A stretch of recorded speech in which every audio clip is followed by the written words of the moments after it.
Okay, hello ladies and gentlemen, Forrest over here, and welcome back to another reading live stream.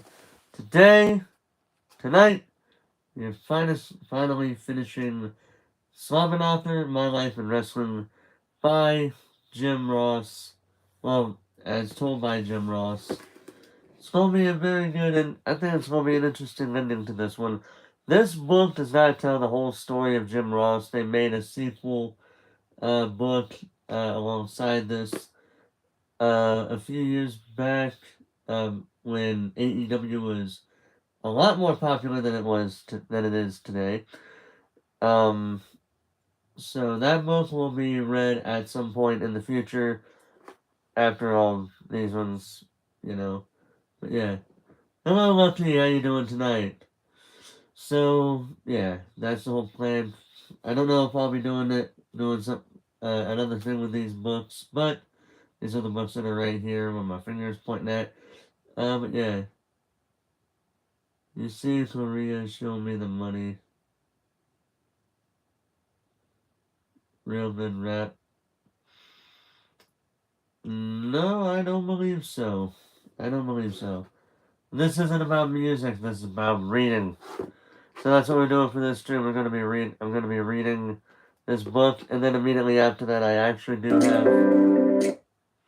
Hey, thank you for waiting, TV. Thank you very much for that. I am going to need to turn the TV down now that I think about it. But yeah.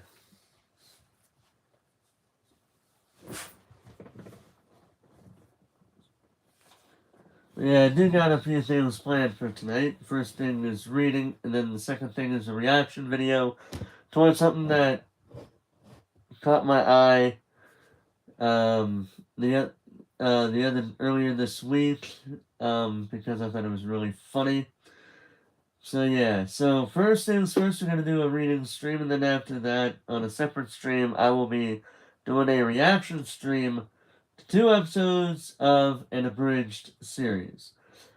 Yeah, and I'm very much looking forward to watching it because it caught my eye the other day because episode 2 of this abridged series was on my recommended for absolutely no reason, and so we're gonna watch both episodes because currently that abridged series only has 2 episodes right now. But yeah, we're gonna see how that goes. In any event, we're gonna go ahead and start reading. So that way because the sooner we start reading, the sooner we can do that, So, let us begin. This book, the finale will contain all of part 6 of this book, WWF 1993 to 1999. Let's see how this goes for Jim Ross. This is after he left WCW for one reason or another. But now he is joining the WWF, the World Wrestling Federation as it was known at that point in time. We'll talk about why it went from WWF to WWE in the second month, as chances he's going to talk about it in the second month. But for now, we're reading the first 6 years of this man's career in WWE.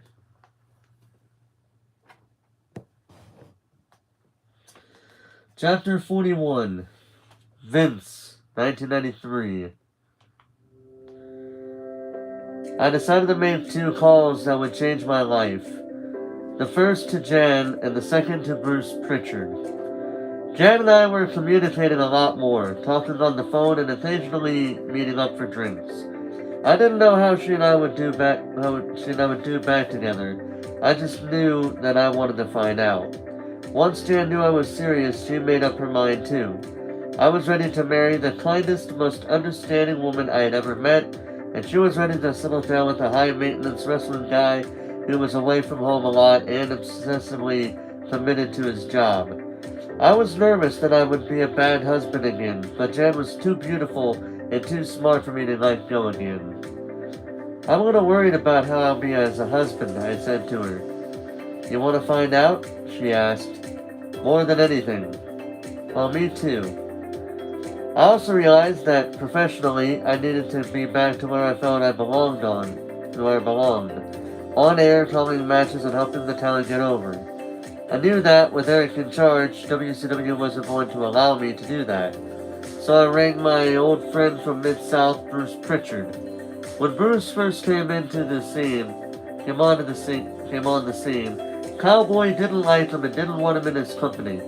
Bruce and I got along great, however, so even though Cowboy was wary, I hired Bruce to do the syndication interviews after the Sunday Night Tulsa shows.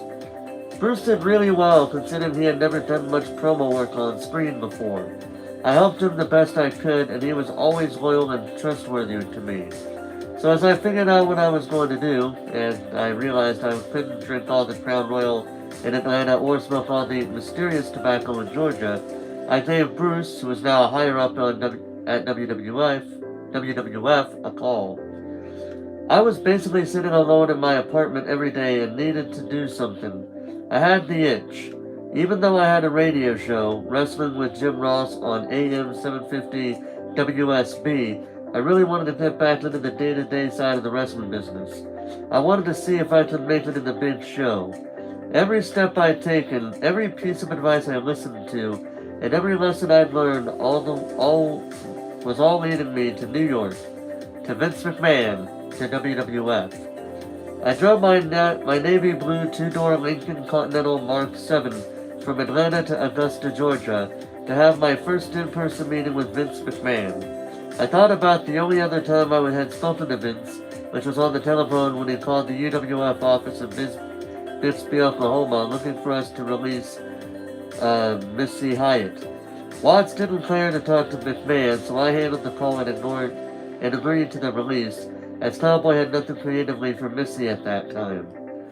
I was hurtling down I-20 East, loading myself with breath mints and dabbing myself with cologne. I didn't want to arrive to what was essentially a job interview, stinking of the cigarette smoke that was wafting around in my car. When I arrived, I parked in the back of the arena where the TV truck's talent and crew parked. I worked that same building with WCW, so I knew my way around. I walked down the ramp to the backstage entrance of the arena without having to show any credentials or ID. The local security were the same, so they knew me, and I thought I was just there to say hello to a few old pals. The first guy I ran into was Jerry Briscoe. Jerry was the promoter for the town and was told to keep an eye out for my arrival. Jerry knew me and I certainly knew him because he and his brother Jack were fellow Okies and legends in the business. "You here to see Vince?" Jerry asked. I wasn't sure how to answer, as I didn't know if our meeting was secret or not. "It's okay," he said, sensing my reluctance. "I'll go and get him for you." Vince wanted to talk before the taping started so he could then get on with producing 3 TV shows before a packed house of 8,000 fans. I heard McMahon's familiar voice talking to someone as he approached. I instinctively pretended to be cool by whistling softly while looking in the opposite direction, like this was no big thing. Jim? Vince said. Jim? Vince said as he got closer. Before I could answer, someone from production asked Vince a question, then someone passing shook his hand.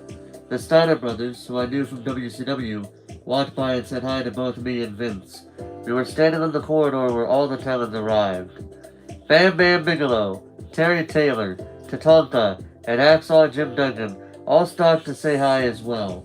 It was great seeing old friends, but I was anxious to get my own time with Vince to see if I could land myself a spot in the company the boys were already working for. I could see by Vince's interaction with his roster that he was the kind of man who liked to get to the point. He was polite and respectful to all who passed, but didn't really engage in much small talk. He struck me as the guy who wanted to know what time it was, not how to make them watch. "How about we can go outside," he said. "Sounds good," I replied. My feeling was that McMahon and I could have our talk, and then I could slip out in my trusty Lincoln and head back to Atlanta. I appreciate you taking the drive down," he said. "I'm glad Bruce could get us two together." "Me too." Tell me about how you got into the business, he said as he stopped in a quiet spot away from the building. I knew he didn't have long before his taping began, so I launched into my history and what my various roles were under Cowboy. He tackled on some of my stories and seemed to get a real kick out of certain people and wrestlers who crossed both our paths. We talked about a litany of philosophical matters, booking approaches, and my ongoing job as VP of Broadcasting for Turner Broadcasting's WCW. What do you think we could do here to make people more aware of what we're doing? He asked me. Radio, I said immediately. Nobody in wrestling is using radio properly to market their events. Really? How so? You have the talent, you have the announcers, and you have the fans who want to hear more from them. I could see he was really taking in what I was saying. I continued, for instance, you could broadcast live radio from the house shows. Give people a real taste of the excitement and the energy that comes from the experiencing the matches live. I saw McMahon opening up more and more and as our talk continued. Behind the name, the title, and the stories I'd heard, Vince was just a redneck from North Carolina who liked to joke, curse, and talk about wrestling. I knew I was really getting somewhere when he didn't leave to produce his shows. It was unheard of that hands-on McMahon wasn't front and center for his own TV taping, but something in our conversation made him stay. I found some of my ideas had struck a chord with Vince, and his vision for how he wanted to build the wrestling business damn sure motivated me. I was less concerned about what position I was going to play in WWF. I just wanted to be issued a jersey. After almost 3 hours of talking about life, family, and a lot of wrestling in the parking lot, Vince put out his hand. I can't match your WCW salary, but I can get very close, he said. I could also give you a signing bonus of 50 grand. What do you say? Deal, I said on the spot. And we shook hands. Great. I want you to start a WrestleMania. WrestleMania? Goddamn, what a way to introduce yourself. Vince and I shook hands once more, and that was that. We had a deal. I would be starting roughly a month later at WrestleMania in a yet-to-be-determined role. I appreciate the opportunity, I said as he walked toward the building, and I walked toward my car. You're gonna fit right in around here, Vince replied. I felt an immediate connection in some crazy wrestling way to the genius known as Vinnie Mac.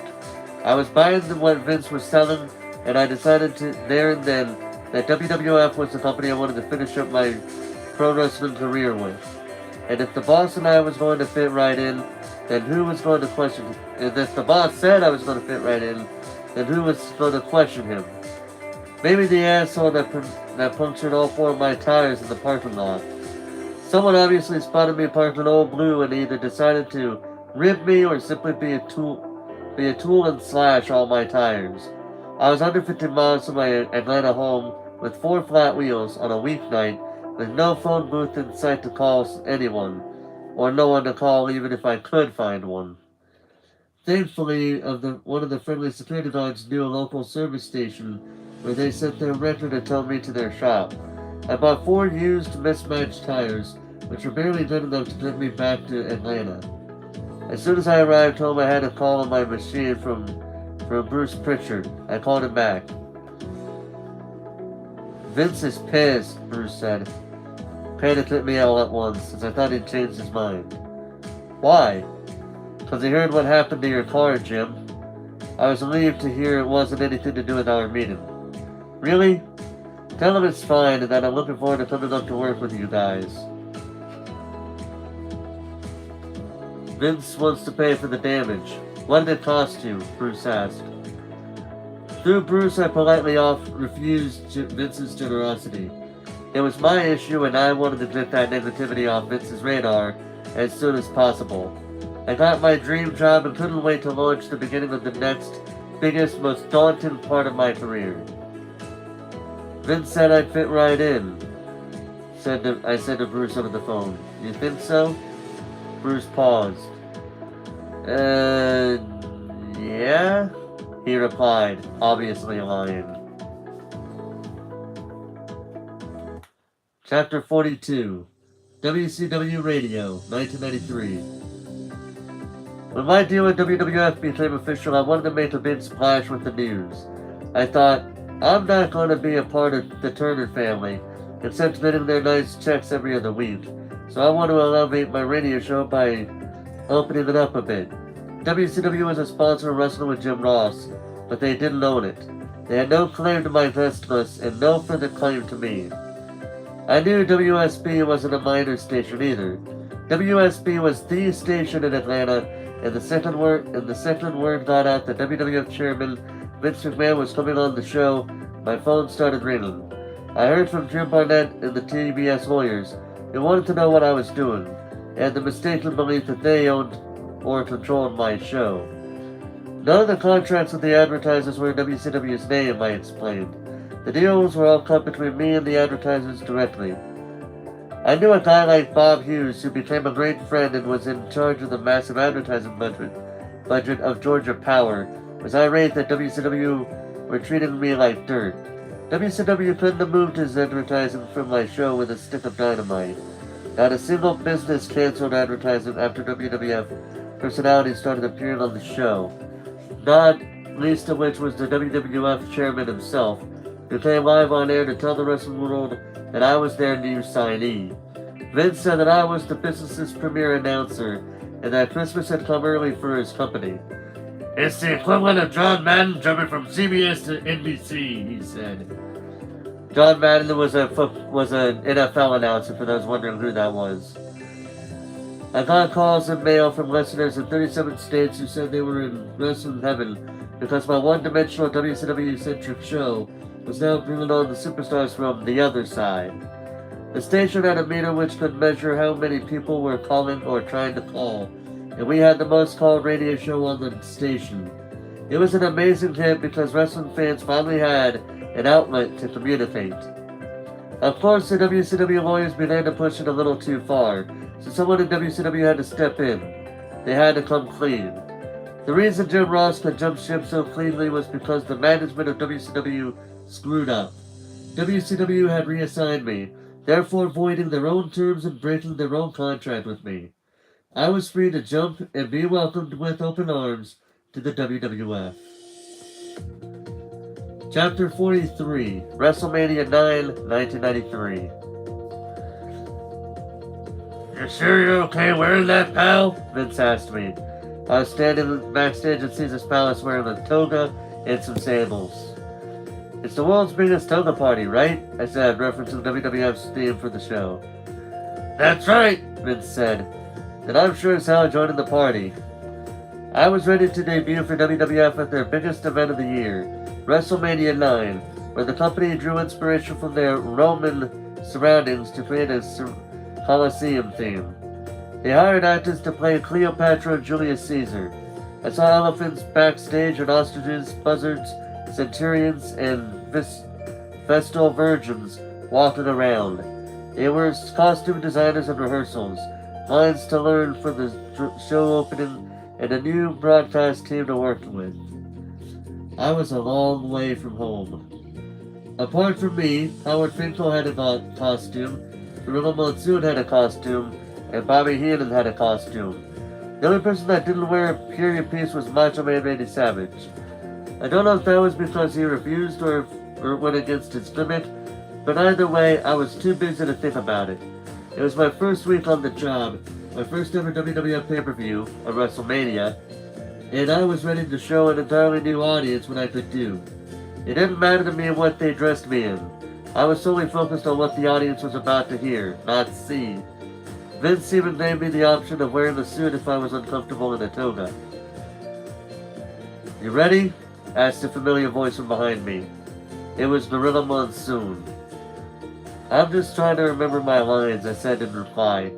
Gorilla was a huge man, a legend in the business, and the voice of WWF, but he didn't look well. His health wasn't strong in general, but it had certainly slid further after his son and WWF referee, Joey Marella, died in a car crash 10 months before. Gorilla smiled and said to me, "You're going to do great." Monsoon's words were a huge comfort. We had a big production meeting the day before, and I wasn't exactly welcomed with open arms by the vast majority of WWF employees. I was known as the voice of the enemy, but Gorilla stood out as being friendly and helpful right from the beginning. Energy, Vince reminded me. Give me energy out there! As we went live, Monsoon's voice was the first to be heard on the WrestleMania 9 broadcast. He would have done the play-by-play as well if he wasn't so clearly ill. He got into his costume, did the intro at the very top of the show, and then pitched it down to the newest member of the broadcast team, Jim Ross. It was showtime for me and the biggest wrestling company in the world. It will be a day of first, ladies and gentlemen, I said with all the excitement and passion I could muster. My very first WrestleMania.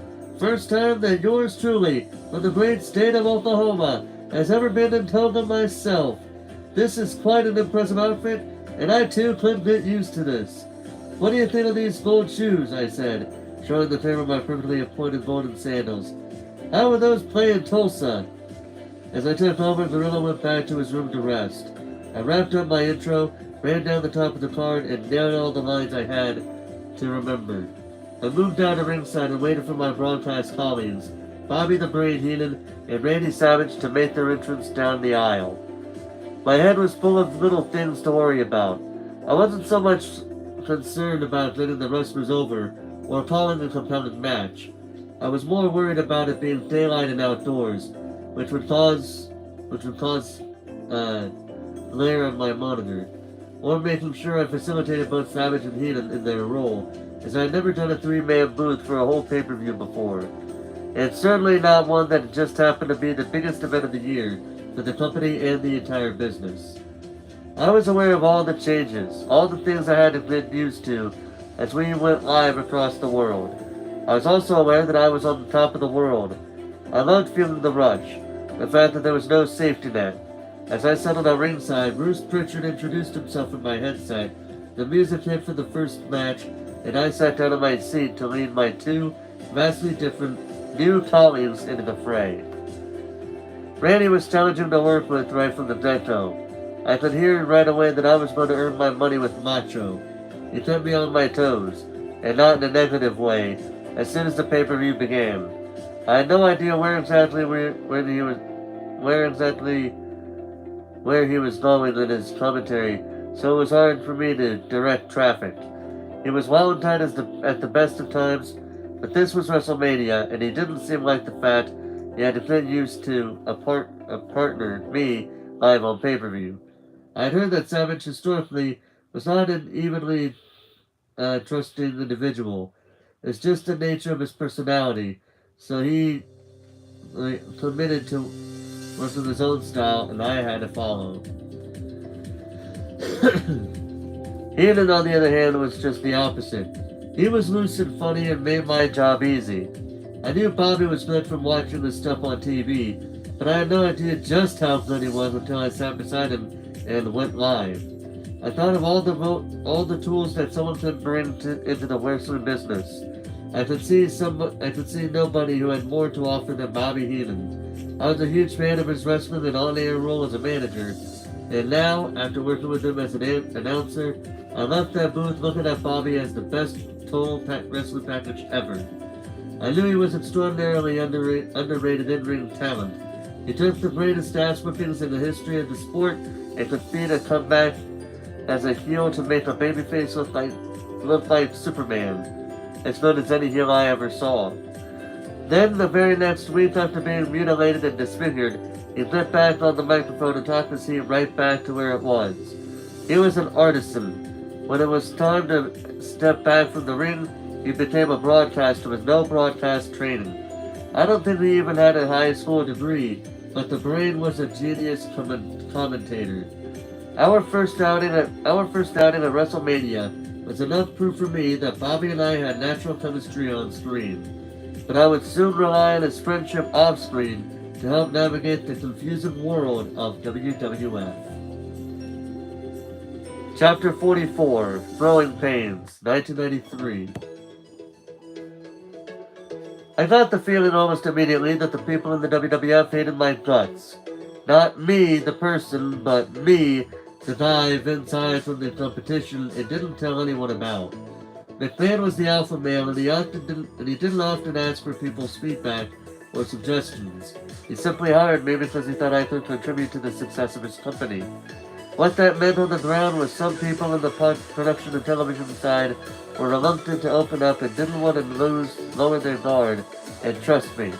I was a WCW guy to them, coming over to take their spot. I knew I had to prove myself, and was waiting outside the Stanford Stallion Studios to do just that, when a big Cadillac pulled up. The license plate read, Kayfabe.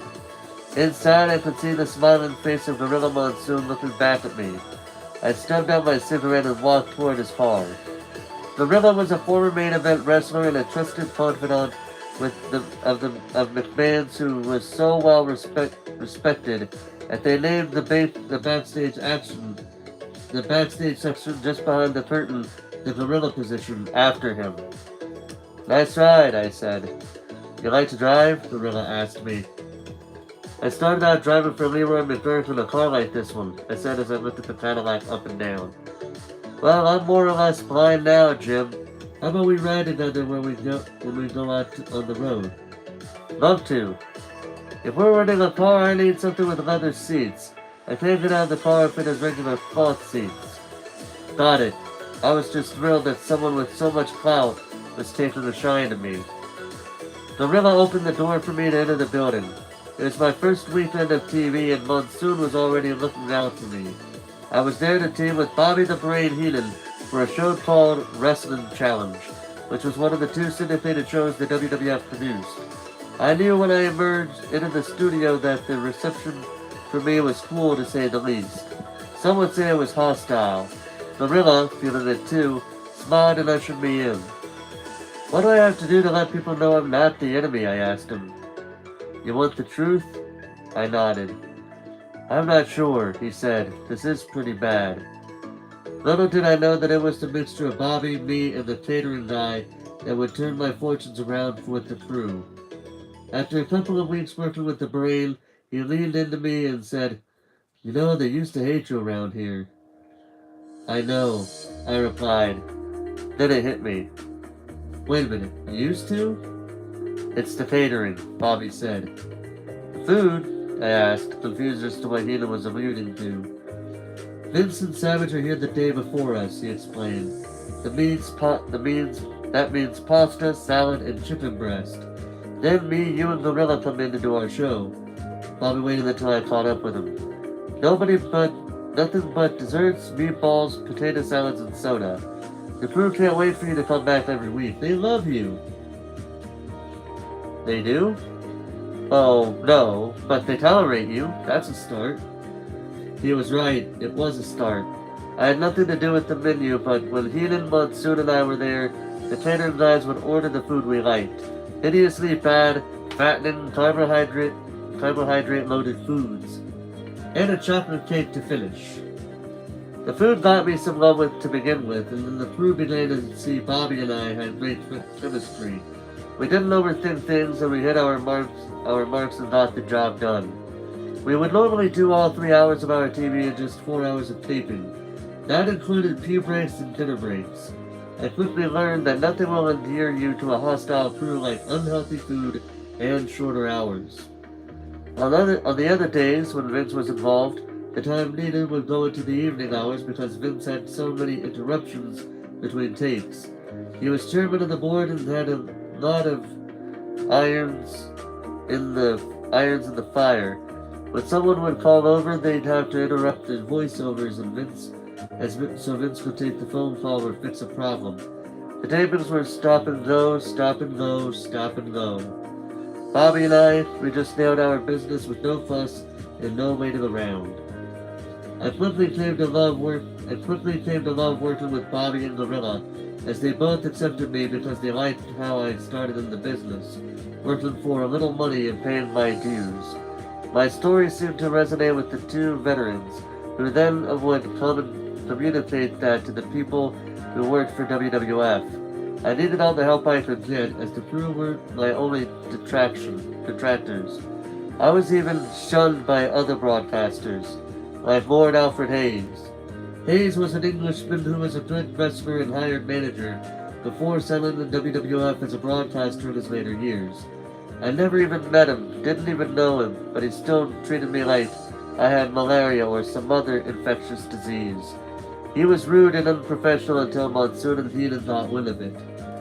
Gorilla had a quiet word to his lordship, after which Alfred and I became famous friends. We had fun and drank together. He loved to drink wine and regale with us the stories of his days in the UK, or his time working for Bob Geigel, the NWA promoter who was eventually bought out by Jim Crockett. We soon found we had mutual friends that we'd met on the territory circuit. Bit by bit, person by person, I could feel I was making ground in the company. Bill Watts had told me years before that Gorilla Monsoon was one of the truly good guys, and he was right. Heenan and Monsoon both knew I wasn't some kid fresh from broadcasting school. I was a territory guy. I rode up and down the roads with the guys, getting my hands dirty. I referred. I was one of the ring crew. I was one of the boys. But that didn't protect me from everyone. It was an odd feeling getting pulled out of a studio by a volatile former WWF champion. At first I panicked at the sheer sight of his wide eyes as he stomped toward me. Then the second before he grabbed me I thought he was joking because he seemed to be in character. One thing I soon learned about Macho Man Randy Savage was he wasn't a character. What you saw on TV was him. He was that intense first thing in the morning till last thing at night. All that's well and good until he turns that intensity in your direction. "Get out!" he shouted as he pushed out through the door of the studio into the hallway. All I could think was, I'm about to get my ass beat by the Macho Man. Holy shit, it's happening. Who put you up to it? He shouted in my face. Who got you, to bring me in here to do all this work? I whispered through my dry mouth. I don't know what you're talking about. He didn't like that reply at all. He shouted, You keep bringing me in here to do these interviews and I'm not even supposed to be here. Clearly someone had been in Randy's ears, stirring him up. Are you goddamn ripping me, Ross? Randy, I said. You're a household name. I want to get you on TV and help get these angles over for... Shut up! His eyes went wild and he was talking a little to himself and a little to me. You think it's funny bringing me up here to do this shit? Do you? And then the surreal got dangerous. He stuck his finger in my face and put his other hand around my neck and began to squeeze. Cause if you think that you're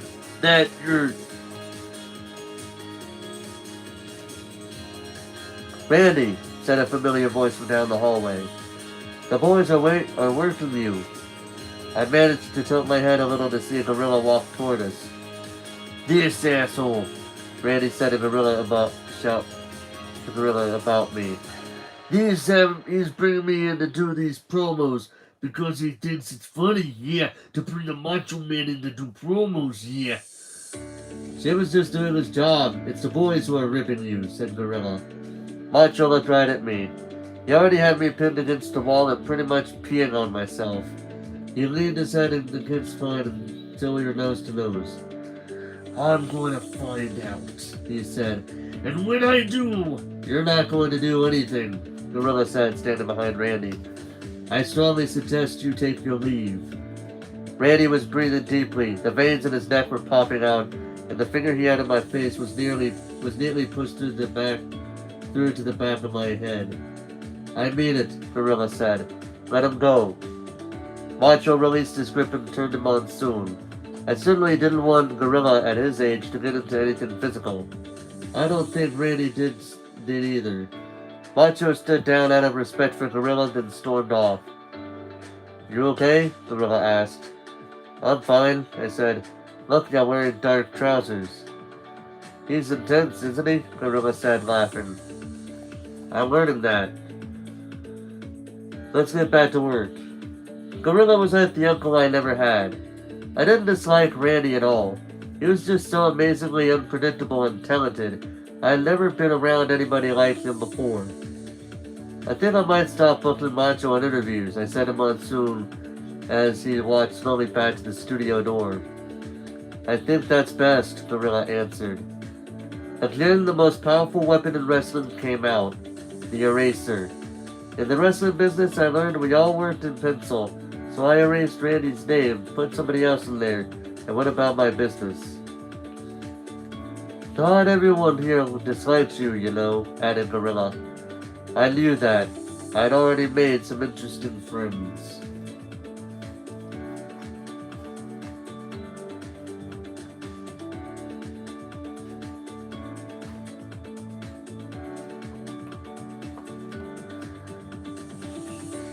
Chapter 45 Making Friends, 1993.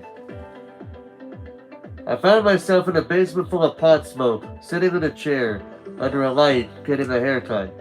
For all the unwelcoming people in WWF, there was also an amazing counterbalance of people who welcomed me like one of their own. Pat Patterson was one of those guys. Pat was a territory guy who overcame giant obstacles within the Good Old Boy Territory Network to carve out a Hall of Fame career for himself. He was a French Canadian who left his home in Montreal as a boy, without knowing a word of English, to come to the US for work. He earned some money and learned to speak English along the way, until he found his calling in professional wrestling. Pat was also gay, and homophobia was as prominent as racism back in the day, particularly in the wrestling business. Still, he made himself a star in the ring, and invaluable at events outside the ring. Pat had a brilliant mind and was a wonderful sounding board for Vince, as McMahon was really heavy on sizzle and creating an attraction, while Pat was more rooted in the fundamentals of wrestling.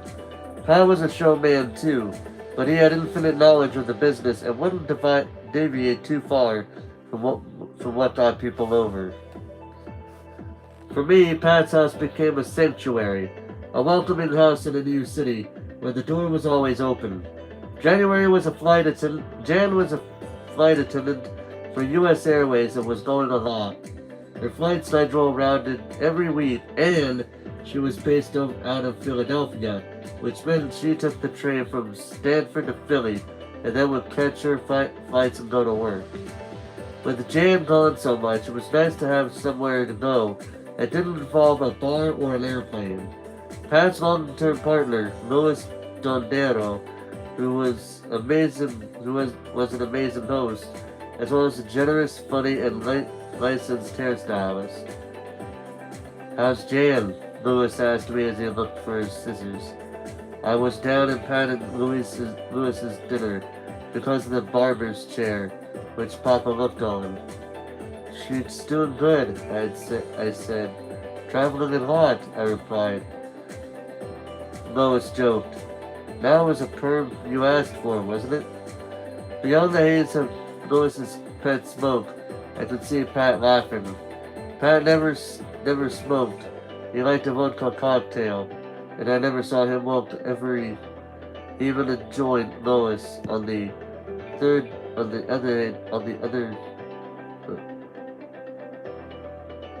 other hand, was something of a commissioner.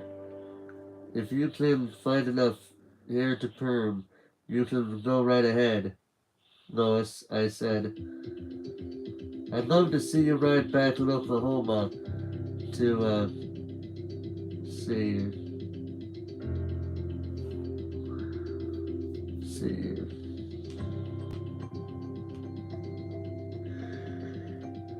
Oh, excuse me. Sorry about that. See here. I think Bill would be too impressed, I said, as I mentioned it. I wasn't too big on men with perms. Unless you were a free bird, Pat howled. And once again it struck me as just how far I was come from being home. Even though I grew up a man, I still miss my haircut. My mom and dad, the cinema and the stellar for the dog door. But I was sure in the right places. I was waiting for the right moment to,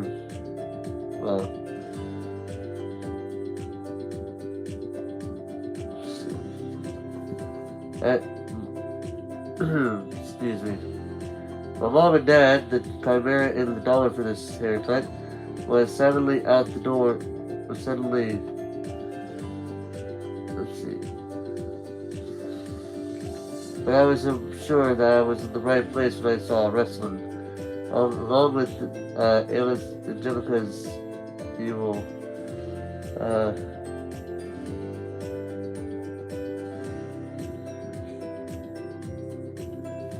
yeah, I don't know if you guys could go to see here. This is my hometown. My mom and dad, the place in the dollar are serious. Then when I must watch the news, yep, it's always the news.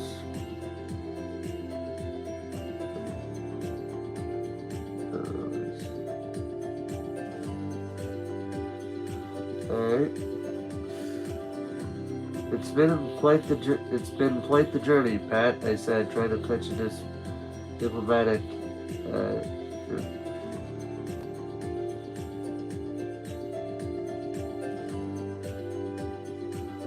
hmm.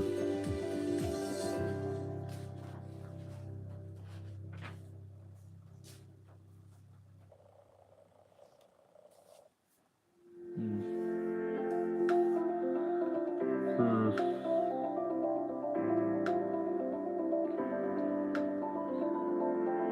There it is. I see it now.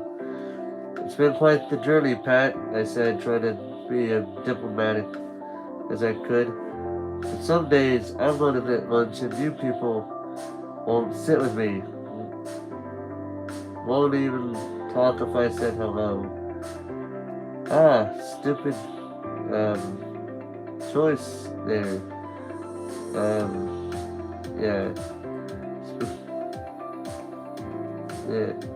Ah, fuck them, Pat shouted. You're here with us now.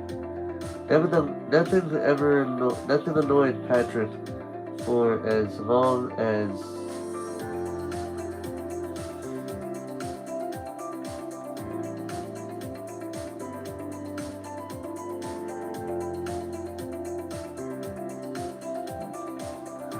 right. Nothing annoys Pat more than someone being singled out. The Vince family has been living at living in the quote unquote number one highest, biggest campaign in the center. Uh,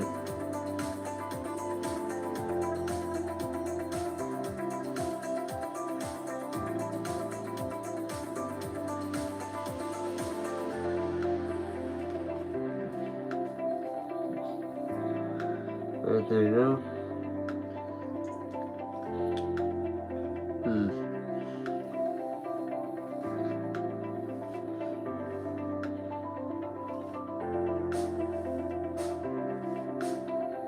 Let's see. Pat smiled. He took a second before deciding he could confide me in a little. Some of the things with Kyle, he almost.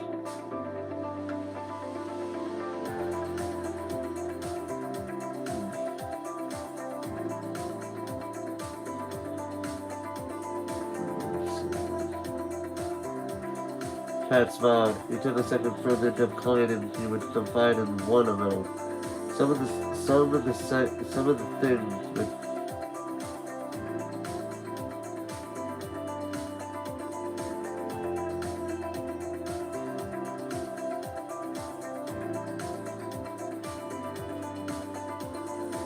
see here. He wants me to wear a cowboy hat, I said. He replied, he's not going to let go. You know, if he sees you in his dreams in a cowboy hat, you're definitely going to be in a cowboy life. I don't think so.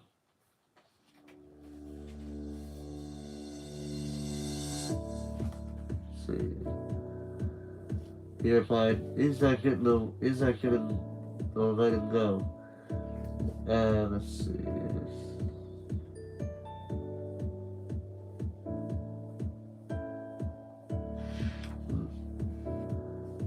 Anyway, that's done. Pat laughed and shook his head. Okay, he said, we'll be fine.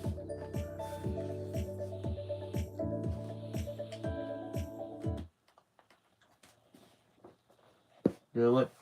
I'm gonna go ahead and do something to drink real quick. I can feel it coming. I'll be right back.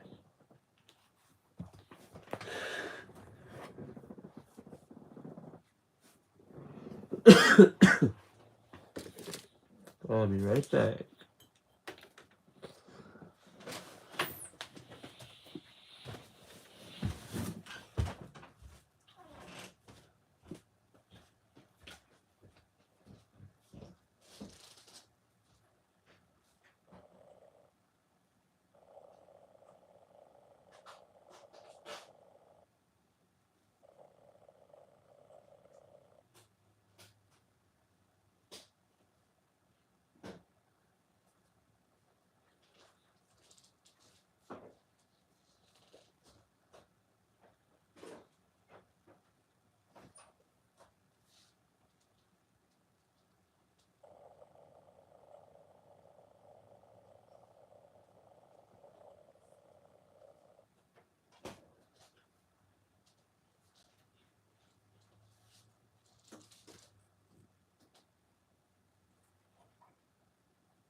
Alright.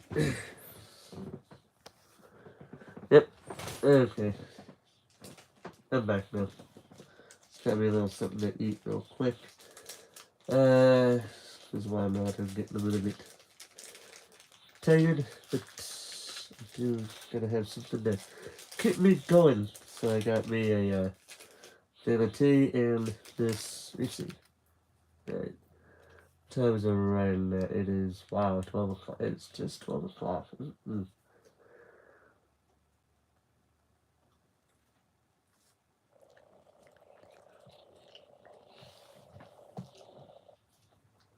Hmm.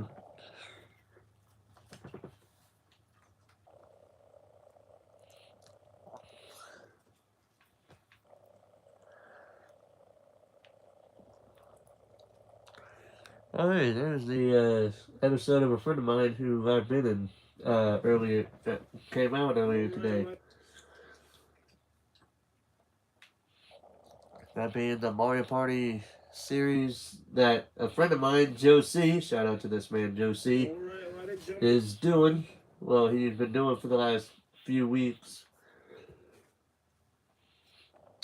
I seen the episode earlier and I remembered some of the stuff that happened, and I was but some of the stuff I didn't remember, I thought was really funny in my book.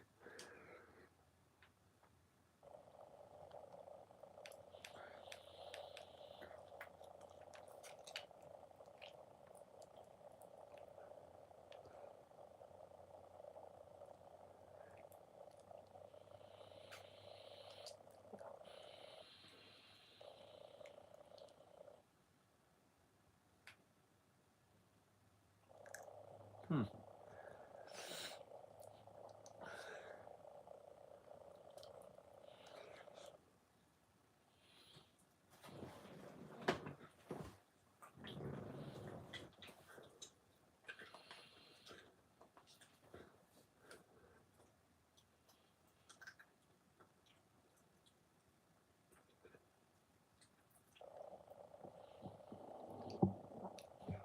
All right.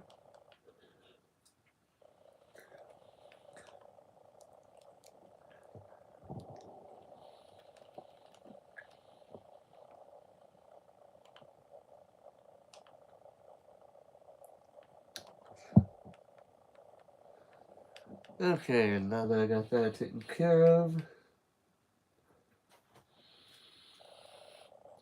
we're now gonna go back into this. Not quite yet. I'm not ready yet. Friend. We still got something to do. So yeah, I got me some tea. So that way I can drink some tea in between chapters, like I've done before, many times before. But yeah. As a matter of fact, I don't think I'm gonna need this one real quick. What we need is actually something entirely different. Because this one is gonna involve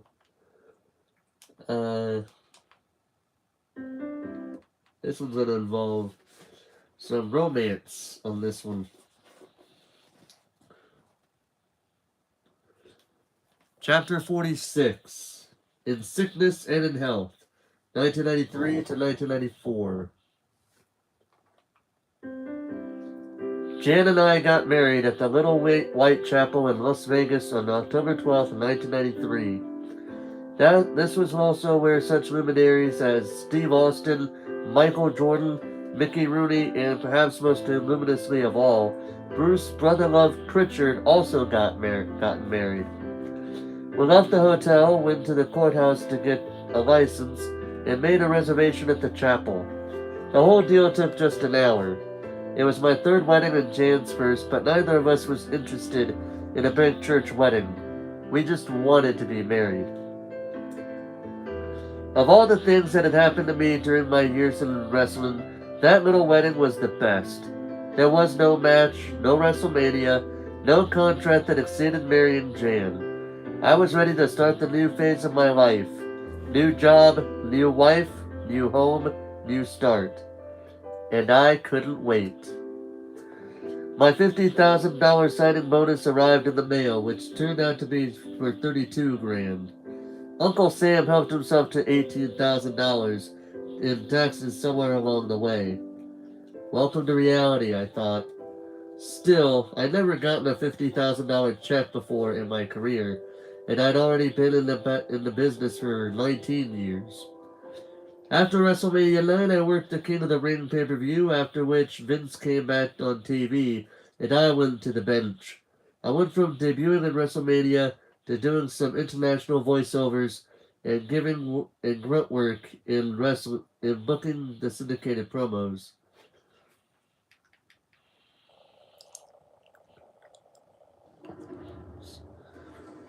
And the talent that went with them. I watched the shows, heard the commentary, and worded what Vince had in store for me. I began to judge myself harshly. Was it my look, my accent, or maybe I wasn't talented enough? One thing I would... God damn it, can we have something that's not words? Seriously?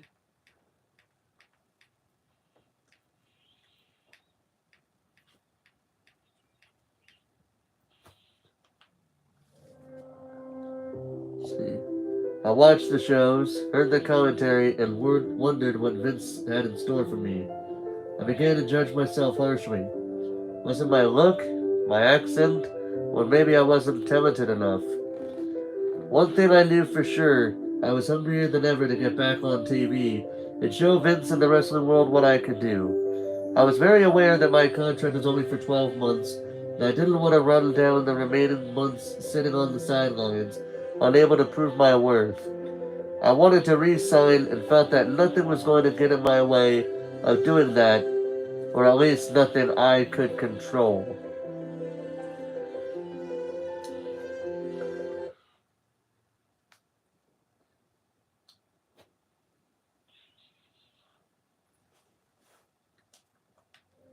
The doctor said I have Lyme's disease, I said, sitting at home. Lyme's disease? Bruce Pritchard asked over the phone. Don't you get that from licking rocks? I don't think so, Bruce. The first attack happened in my sleep, the morning of Super Bowl 28, and I didn't even know it until well after I had woken up. I went into the bathroom to brush my teeth, and when I looked in the mirror, my face was hidden, and one of my eyes was drooping lower than the other. I didn't feel anything. I didn't even think anything was wrong until I looked in the mirror, but when I saw what I saw, I thought I was having a stroke. Jan was en route home on a train from Philly, so I packed myself into the car and drove to the ER as fast as I could.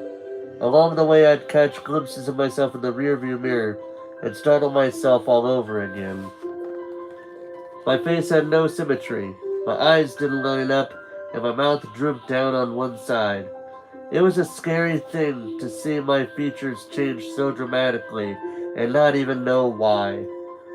But I found out today when I went to a neurologist that the doctor who I said I had Lyme disease was wrong. I continued. Bruce replied, "It's not Lyme's disease. If it's not Lyme disease, what is it?" I picked up the report from the neurologist and read the words, "Bell's palsy," down on my phone.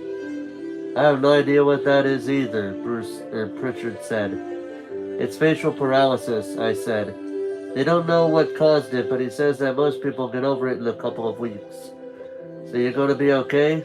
Bruce asked. 6 to 8 weeks and I'll be good as new, I said. "Tell Vince I won't be down for long." Chapter 47. In and Out. 1994. "Vince needs you to come in." It was Lisa Wolf, head of human resources for WWF, on the phone. "Today?" I asked.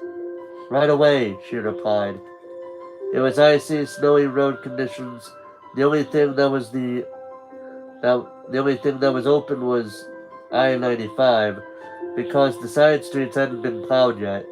It was one of those days where the weatherman would say, "If you don't have to get out, don't do it." It was a Friday, and they couldn't seem to wait until the next Monday when the weather cleared up. I only lived about 20 minutes away from the office, but it took me over an hour because of the driving conditions. I didn't want to go anywhere. It was less than 2 weeks since I'd had my Bell's palsy attack, and I was in bed when the call came. My face was still paralyzed, and I was suffering from blinding headaches, poor vision, and numbness across the left side of my face. When I sat opposite Vince in his office, I knew something wasn't right. Lisa was there too, which was an indication. I knew from experience that it's never a good thing when the boss and head of HR sit you down. His words to me were very simple. "I'm changing my plans and you aren't in them, so I'm gonna let you go." "My contract wasn't up for another 4 months or so," I said. When are you letting me go?" "Now, today," Vince replied. I constantly wiped my eye and mouth because of my attack. I said, "Well, what about my contract? I don't understand you letting me go with no notice." Vince hesitated with the answer. That's when I said, "I've always heard you were a man of your word. I made a commitment to stay here through May, and even though you don't want me, I'm surprised you're not going to honor your end of the contract." Before McMahon could say anything, Lisa said, "Well, that's something Vince and I will discuss." We're not talking about another year," I continued. "We're talking about a couple more months until my contract is up. It will let me figure out what I'm going to do, and I thought you'd want to keep your word." Both Vince and Lisa didn't commit one way or the other, and then I left. I got back in my car and drove home on the frosty, slick I-95 to tell my new wife I'd been fired. We'd been married for just 4 months, moved to Connecticut, set up a new home, and now I was let go. At first, Jan thought I was kidding her, but she quickly saw that there was no joke in what I was saying. "Why?" she asked. "I'm not sure." "Is it because of your face?" Jan wondered. "I hope not," I said. "I'd like to think Vince isn't that cruel." "Me too." It might have been because I was reluctant to play the character they wanted, the good old southern boy with the cowboy hat. "Honey," she said, "don't worry. It'll be fine, and we're in this together. We'll figure something out." I think we should move back to Atlanta, I said. She agreed. Jan liked Atlanta, and by moving back there, she could commute out of Atlanta as opposed to going from Willem, Connecticut to by train to Philadelphia. It would be a lot easier on her. I'm sorry, I said. I was just about all beaten up. I'd lost my dream job not even a year after getting it. It's brought back up the sickening, familiar feelings of being a failure. Jan hugged me, but I didn't feel like a very good husband. I was bringing all those issues into our new household. My illness, unemployment, two ex-wives, and the complications that brought. Jan acquired a lot of baggage that I didn't want her to inherit.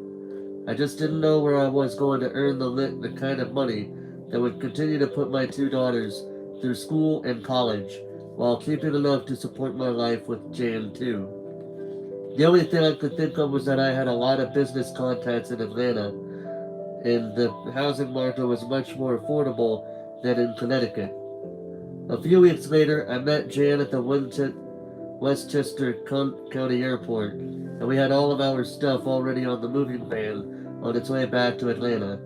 She and I embarked on our journey, and we drove most of the night, stopping somewhere in the Carolinas to eat and sleep.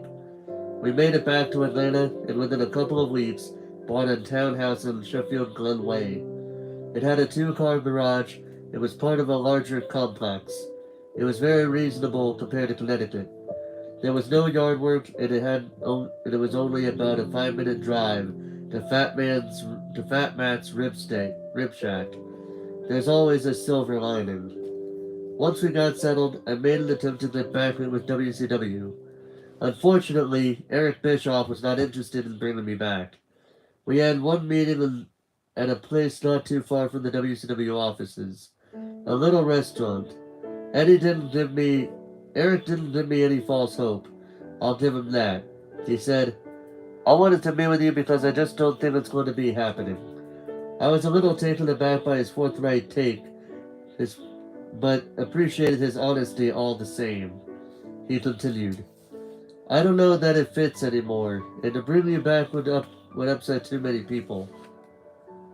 I didn't know which people he was talking about, but knew it could have been a few different factions. I had been in the wrestling business about 20 years and knew full well that sometimes the political winds were at your back and other times they were gusting right in your face. At that point, I just washed my hands of the wrestling business. I had a good run and thought it was time to move on. But not before I did a favor for an old friend. Jim Cornette had left WCW a few years before after a final blowout with her and Noli. Jim Cornette would actually talk about this. This happened in 19... Before I continue on with the story of Jim Ross, let me explain what he's referring to. In the Casey Commentaries DVD that involved this, the timeline that involved WCW in 1990. Well, he was also there in 89, but he also did a thing for 1990. And in the 1990 DVD, he talked about how he quit WCW. And I remember a good part of that story, really. He first shows up the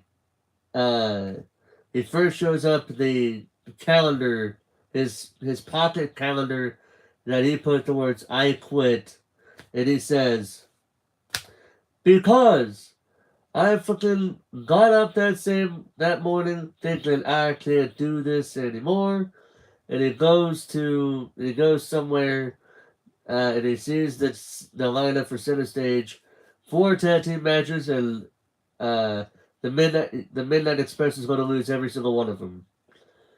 So he goes to Ole, who was using this one room as the office, which I think Jim Ross talked about in the book.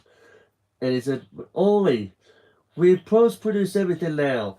Bobby couldn't spend some time yesterday to see his family, because nobody told him he was working. He wasn't working. And now we're doing 4 shows in one night. And he even says, Ole said the nicest things anyone has ever said to me. It's ingrained in my mind. And he says, "Well, you know I can go home." It's like, only that's the best idea you've ever had. He turns around to leave, and he's like, "I'll see you later." And he's like, where you going?" He said, "I'm going fucking home." And he's like, "Well, you'll be sorry back in Memphis. You'll be sorry when you're back in Memphis with that dog and pony show." And he said, "No, I won't." And then leaves the arena, and and then he tells Stan to get the car keys when he's leaving. He's done. And Stan's like, "Hold on, I'll go with you." So, so they both are about ready to leave. They're both ready to leave, but then they thought about Bobby, the other half of the Midnight Express, and how he had a wife and 3 kids. Well, fuck. So it was, as Jim Cornette himself put it, it was like Casablanca. We'll all see each other again someday. But then they do the meeting that they were having, and then Jim and Stan would got in the car, and Jim Cornette even says, I felt like I've been paroled from prison." It was that bad for him, from what he said. And then later on, he would receive a letter from Jim Herd about how he was told that people in the company have said that he was not going to be returning to WCW, and and if he didn't commit to any of these dates that he was advertised to be on, then it would be considered a breach of contract, and no monetary compensation would be provided to him. So then he calls him back. So then Jim calls him back and says, "I'm not coming back." Calls Jim Herd back, says, "I'm not coming back. You give me a release now," or blah blah blah. "Well, I'm not going to let you walk right into the WWF," said Jim Herd. And Cornette says, "Well, I just got done with one cartoon wrestling promotion. I'm not going to another one." Remember, this was 1990s. This was when WWE, the WWF was having their own fair share of cartoon wrestling characters in their own right. But, it was still enough to keep the crowd to keep the crowd entertained. I get to a certain degree, I would say. But anyway, so yeah, ultimately Jim just left the company because he was just tired of Jim Herd's bullshit. The bullshit that Jim Herd and Ole Anderson was putting him through. He was just tired of it, and he just quit the company. That's what happened.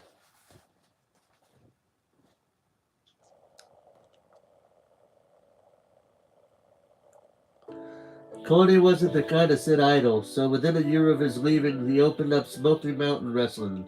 When he heard I was a free agent, he offered me $300 to come and tape 2 one-hour shows for him. It was a 6 or 7 hour drive one way, so it wasn't like I was on easy street. Between paying for gas and food, I couldn't really justify a hotel. I just sucked it up and drove up there and drove back, getting home at 7 in the next morning. I was happy to help a friend while having some fun doing the little old school wrestling. It was very nostalgic for me, and I enjoyed being around JC. The guys were happy I was there. I had a pretty good run as an announcer by the time I started doing Smoky Mountain Wrestling. I'd done clashes and pay-per-views and WrestleManias, so I had a little bit of street cred. They had some amazing talent hiding out there, too, including a guy named Glenn Jacobs. Glenn was Unabomb with a mask. He had that great look, was college-educated, soft-spoken, and classy. I thought if Vince could see this guy, he would want him on his roster. Underneath the size and potential, Glenn immediately struck me as a model employee. I knew it would be a benefit to both Glenn and Vince to meet up someday. It was in the car on the way home from the Smoky Mountain tapings that I started to replay my meeting with Vince and Lisa Wolf over and over in my mind. They paid me the remainder of my contract, but it was Vince's words that I couldn't shake. "I'm changing my plans and you weren't in them, so I'm gonna let you go." Vince was now facing a federal trial for allegedly distributing anabolic steroids to WWF wrestlers. The news was everywhere in the wrestling world, as well as the mainstream media. I got home at about 7 in the morning and Jen had gone to work. I decided to do something. I was worried about not making enough money to keep my family secure. I was worried that the door had closed on my dream of working long term for the biggest wrestling company in the world. I was worried about being forgotten. So I wrote a letter. May 24th, 1994. Dear Vince, I hope all is well with you and your family. I'm sure that during these trying times that their support has been an inspiration. I'm sorry that we did not get the chance to talk before I left Connecticut. I called a couple of times, but as usual, you were very busy. I must let you know that everyone was very kind to me as I was leaving, especially Lisa Wolf and Associates. The only disturbing thing I have heard is that you perceived me to not be loyal to you in Titan Sports. This is absolutely not true and runs deeper than I need to get into here. I take a great deal of pride in being in our business the past 23 years, and I am especially proud of my work ethic. I have told many people that my experience working for you was a positive experience. Because of the lingering effects sick of Bell's palsy, I am having to be creative and finding something to do to provide for my family. I am in the process of launching a mail order based home business whereby I will be responding to fan mails via audio cassettes. The primary promotional vehicle will be direct mail to wrestling fans, and this is where I need to ask this favor. Would you allow me to use the mailing list you have developed via magazine subscriptions? This could prove to be invaluable in helping me kick off my home business. If at any time it could be of assistance to you either as a radio or television talent, producing or consulting, please keep me in mind. My travel benefits allow for some very economical commuting. Thanks for your time and consideration. I look forward to hearing from you. Sincerely, signed. I sent the letter to his house in Greenwich because I knew at the office Vince's staff wouldn't put it in his need to see pile. I also didn't want anyone else but him reading it. I didn't think I'd ever hear back from him. I thought that ship had sailed. I'd had my Tony Schiavone experience, almost a year there, and I figured that's just the way it was meant to be. Onward and upward. I'd have to figure out something else to do. But at least I got to say my piece, and hopefully he would take the time to read it. With Vince consumed with his trial, WWF had a King of the Ring pay-per-view from Baltimore, where the announcers were Gorilla Monsoon, Randy Savage, and former NFL great Art Donovan. I watched and knew it was a train wreck. Within days, my phone rang asking if I'd be interested in coming back and doing Monday Night Raw. Sure, I said. I worked with legal about my contract where I got a nice bonus for working SummerSlam too. Not knowing how long I'd be needed and knowing that SummerSlam was a high priority, I negotiated a very healthy five-figure payday. Then, fortunately, Vince got exonerated. I thought the whole case was ridiculous.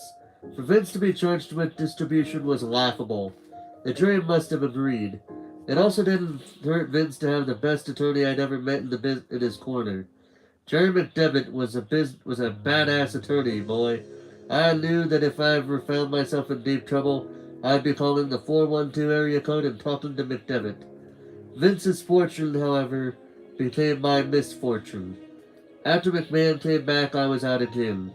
I wasn't even the quarterback that went back to holding the clipboard on the sideline. They took my jersey and playbook and sent me home once again. This time I wasn't caught by surprise.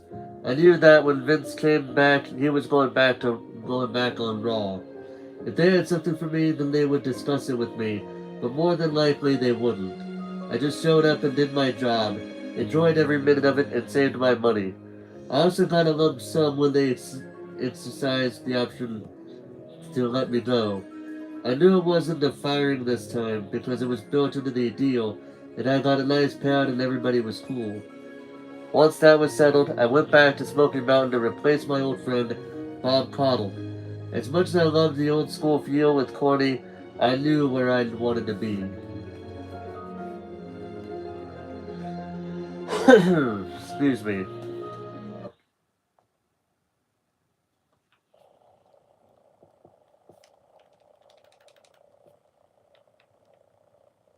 Hmm.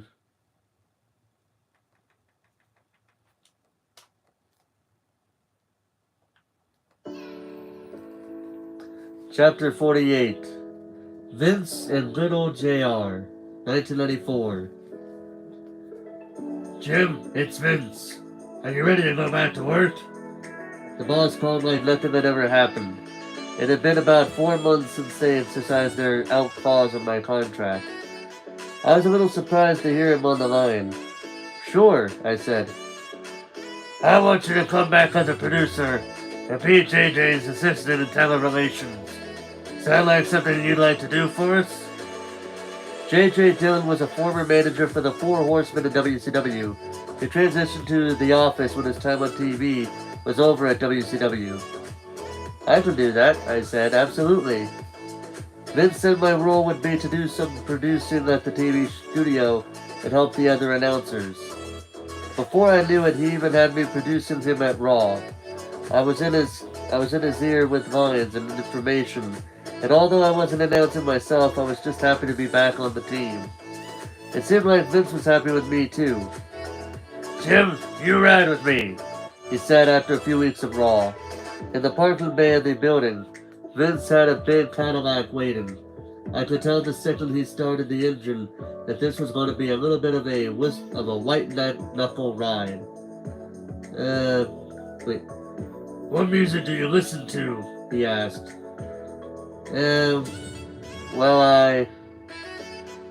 Before I could answer, McMahon blasted AC/DC through the car speakers and sound...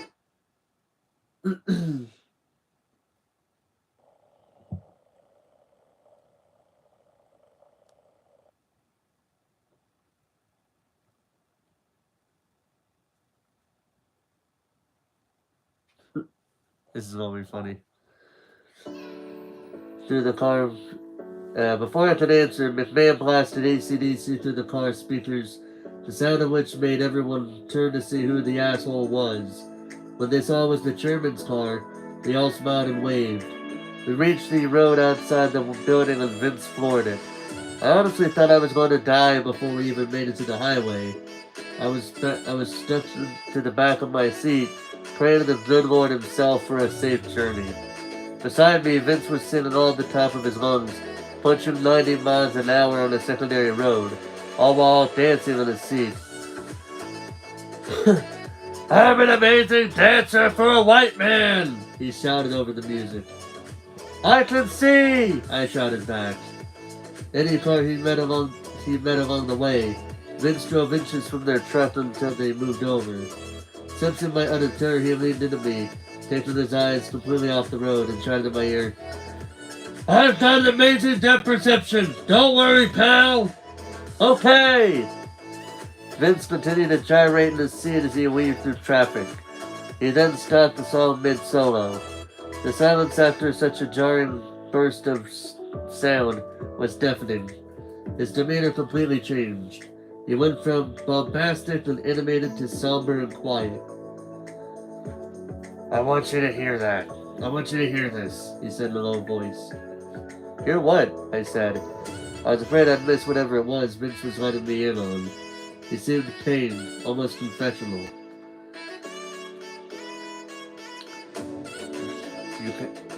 You can't hear that? He said, putting his fingers to his lips. I didn't want to sound like a jackass, so I listened as carefully as I could. You hear it, Jim? He asked a little more impatiently. I thought I heard something in the trunk. The first thought was they put some long-time employee Howard Finkel in the trunk as a rib. Is it the car? I asked. Jesus Christ, listen, will you? He growled. I closed my eyes and listened as hard as I have ever listened for anything in my life. Here it is, he said, and then he began to fart. A long bass-filled flatulence that eventually finished with a smile of pride from the chairman. You hear it now? He asked, and then cackled with laughter. I made a split decision not to sell it in any way. I sat facing forward like nothing ever happened. Nothing had happened. McMahon was so happy with himself. You know how I got the longevity and smell, Jim? Protein. I ain't nothing but fucking protein, pal. Yeah, it wasn't that impressive, I said. Vince's head swiveled in my direction, like I just insulted his wife at something. What? He asked with menace. He was serious. Offended, even. I couldn't back down now. It was a test. I was sure it was. Well, I've been around the business for over 20 years now, Vince. Robert Gibson. Vince locked the windows and let another one go.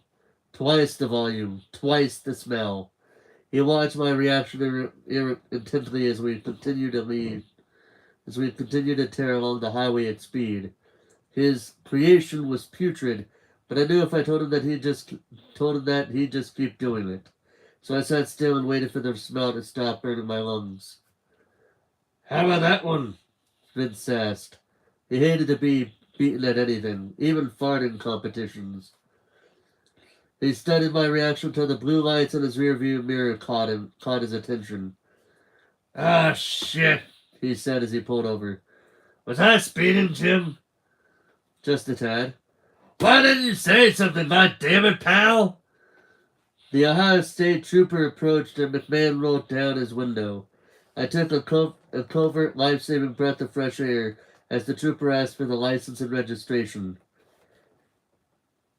We just finished producing our national TV broadcast, Monday Night Raw, Vince said as the trooper looked over his license. I'm Vince McMahon, he said before pausing for effect, and this here is good old JR beside me. Good old JR. Wait, good old JR? I thought. Have I not got a real name? So you're Vince McMahon, the trooper asked as he leaned in the window a little. I am, the chairman said proudly. Vincent Kennedy McMahon. Well, I guess that makes me the big boss man then, the trooper said as he handed McMahon a speeding ticket. Have a good night. Vince put his window back up and I was expecting the chairman to explode.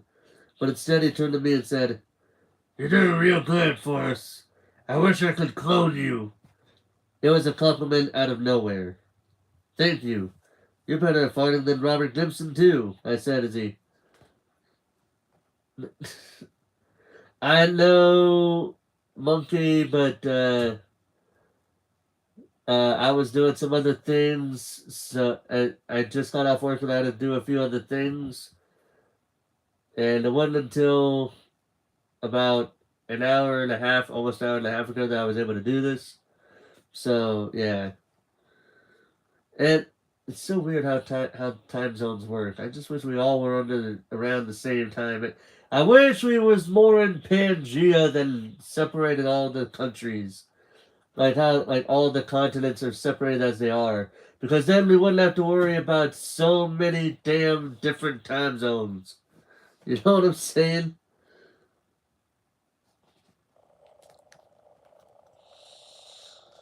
See. I said, but anyway, thank you.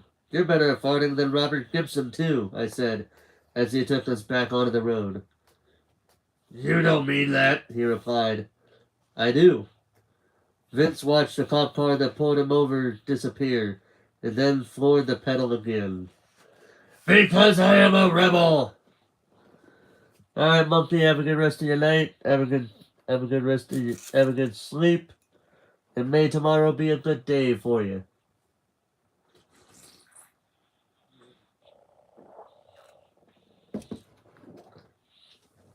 Just because you're not... I know, just because you're not here don't mean you don't like my videos.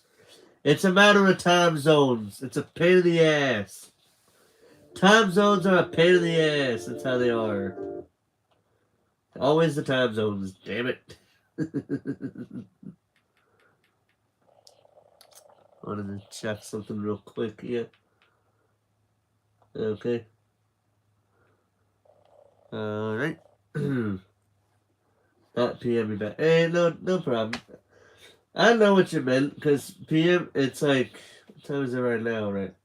Almost 1 o'clock in the AM, so don't worry about it. Don't worry about it. You're fine.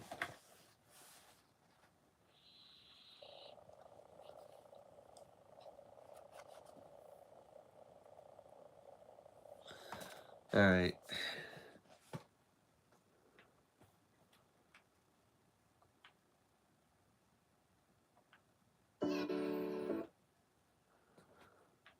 Alright. Chapter 49.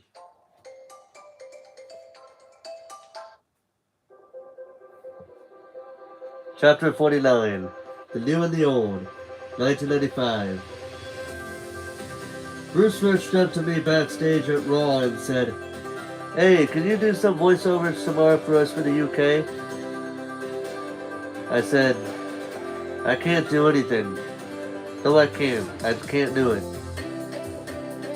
"Are you working?" he asked. "Yes, I just can't do it." He was confused. "What do you mean you can't do it?" Vince brought me back specifically telling me that I would not be a talent. He told me not to go to try to leverage my way into getting a talent job, and he wanted me to be a producer and to help JJ. "Well, we need you to do some packages for Sky TV, Bruce said. "You mind if I ask Vince and get his take on it?" Bruce was off looking for the boss before I could give an answer. There's a meeting in the locker room. There's a meeting in the locker room, he shouted back to me as he rushed away. The passion to get back behind the mic had subsided. I'd come to grips that it wasn't going to happen. The chubby-faced boy with a southern accent wasn't going to get the job done in WWF. I knew it and was fine with it. You dance with what brought you. Quite frankly, I enjoyed learning stuff from JJ Dunn, and working with him and seeing how the payroll was done, and how he handled talent issues and things like that.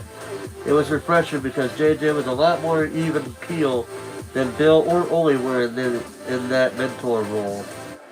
JJ was a workaholic. He was on time every day and would often eat lunch at his desk. I feel like this is getting kind of loud. Let's turn this down some. It's getting kind of loud for me. I'm turning it down some.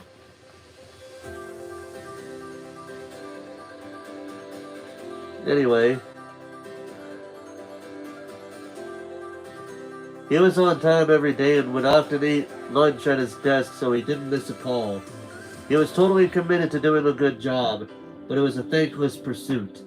When the phone rang or a tenant wanted to talk, it was usually because something was wrong and it needed to be addressed now. Or yesterday. But preferably last week. And JJ was such a gentleman in handling it all. He didn't have those nose-to-nose confrontations that you might sometimes see in a baseball game, where the umpire and the manager go kicking dirt all over each other. JJ was a calm, cool, and collected veteran who didn't need to raise his voice to make a point. I was learning a lot from watching him and happy to pick up the slack and attend to any talent relation issues whenever I was needed. I liked the idea of being involved with younger talent I could help find and shape for the future. I was settling in, enjoying my married life, and coming to grips with my facial paralysis. I was happy. As I walked toward the meeting Bruce had shouted back to me about, I thought I saw a glimpse of a familiar face walk into the locker room ahead of me. It was a little like deja vu when I saw that cowboy again. Hadn't said a word to me about coming in. But there he stood in the locker room, side by side with Vince. We all crammed in to listen to what the boss had to say. Vince announced that he was stepping more into the executive side of the business, while Cowboy was here to run the wrestling end of the things. "The only one who can overrule Bill is me," Vince said. "But I won't." As WWF continued to grow and Vince became more fragmented in all of his other responsibilities, it made sense for McMahon to bring in some help from the outside. Bill had experience running a territory, had administrative experience, had practical experience, and Vince needed someone to help him in those exact areas. If you were looking for someone with that skill and background, there weren't a lot of guys to choose from.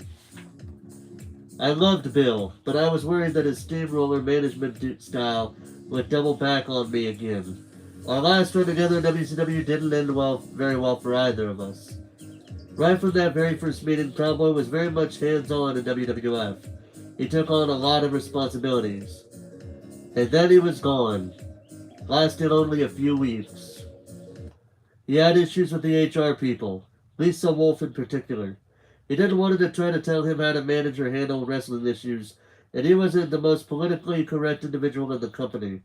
She took Cowboy's behavior upon herself as a challenge to change him and correct what she saw as his misbehaviors. It was more or less his profanity here, there, and yon that offended her. Nobody talks to me the way that Bill Watts does, she said in her thick Boston accent. Not even my father. The irony is that Vince was just as profane. He just was more strategic, and when he used a colorful language. Bill didn't have a filter. He didn't care.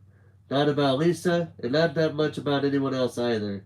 He came to WWF to make his mark and initiate change. Just sometimes the changes came from an old school mentality. We brought in Ahmed Johnson. His real name is Tony Norris. Tony was an impressive African American athlete who had a great look. We didn't really have any African American megastars, but we thought Tony had a shot at being just that. Bill wanted to name him Buck Johnson. Buck Johnson, which sounded like a name from another era entirely. Vince saw that Cowboy was back in the Junkyard Dog Ernie Ladd era with the name Buck Johnson, so he named Tony a more contemporary name because so many pro athletes were taking on Muslim names. Vince overruled Cowboy and named Tony Ahmed Johnson instead. In that small little decision, the writing was on the wall. Vince was going to overrule Cowboy, and Cowboy wasn't going to take it. Vince thought he'd be able to step away from the creative TV end of his company a bit more, but it wasn't going to happen. Watts wanted to get harder on the boys, to bring in fines for lateness and bring back some older ways of working. Vince thought things were working just fine. At the end of the day, Vince did not feel comfortable relinquishing a lot of the responsibilities to Bill or anyone else. McMahon was still the boss and needed everyone to know it. There was never any doubt about that. Bill didn't want to be the boss. He just wanted to be able to affect the wrestling side. Vince just wasn't going to give up enough power to let that happen. So Bill left his assignment at WWF, and Vince took care of him on the way out. Financially. Bill rode off into the sunset in the company paid-for rental car, which he proceeded to pack with all his things before driving it all the way back to Oklahoma. Who in the hell knows what the drop charges were and the mileage that went along with driving a rental from Connecticut to Oklahoma? Nobody ever said that the cowboy was an eccentric and one of a kind. As quick as he arrived, he was gone again. Excuse me.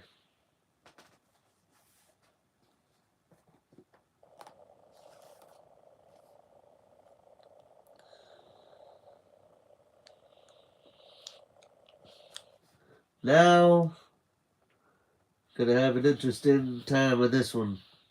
Let's really go ahead. Get another drink of tea. Don't ask me why I say tea like that sometimes.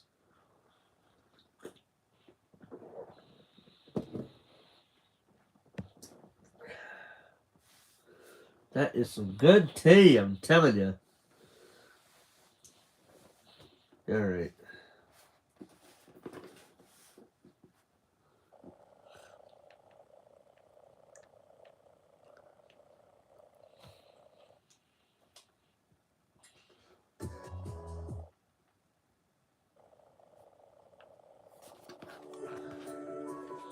Chapter 50.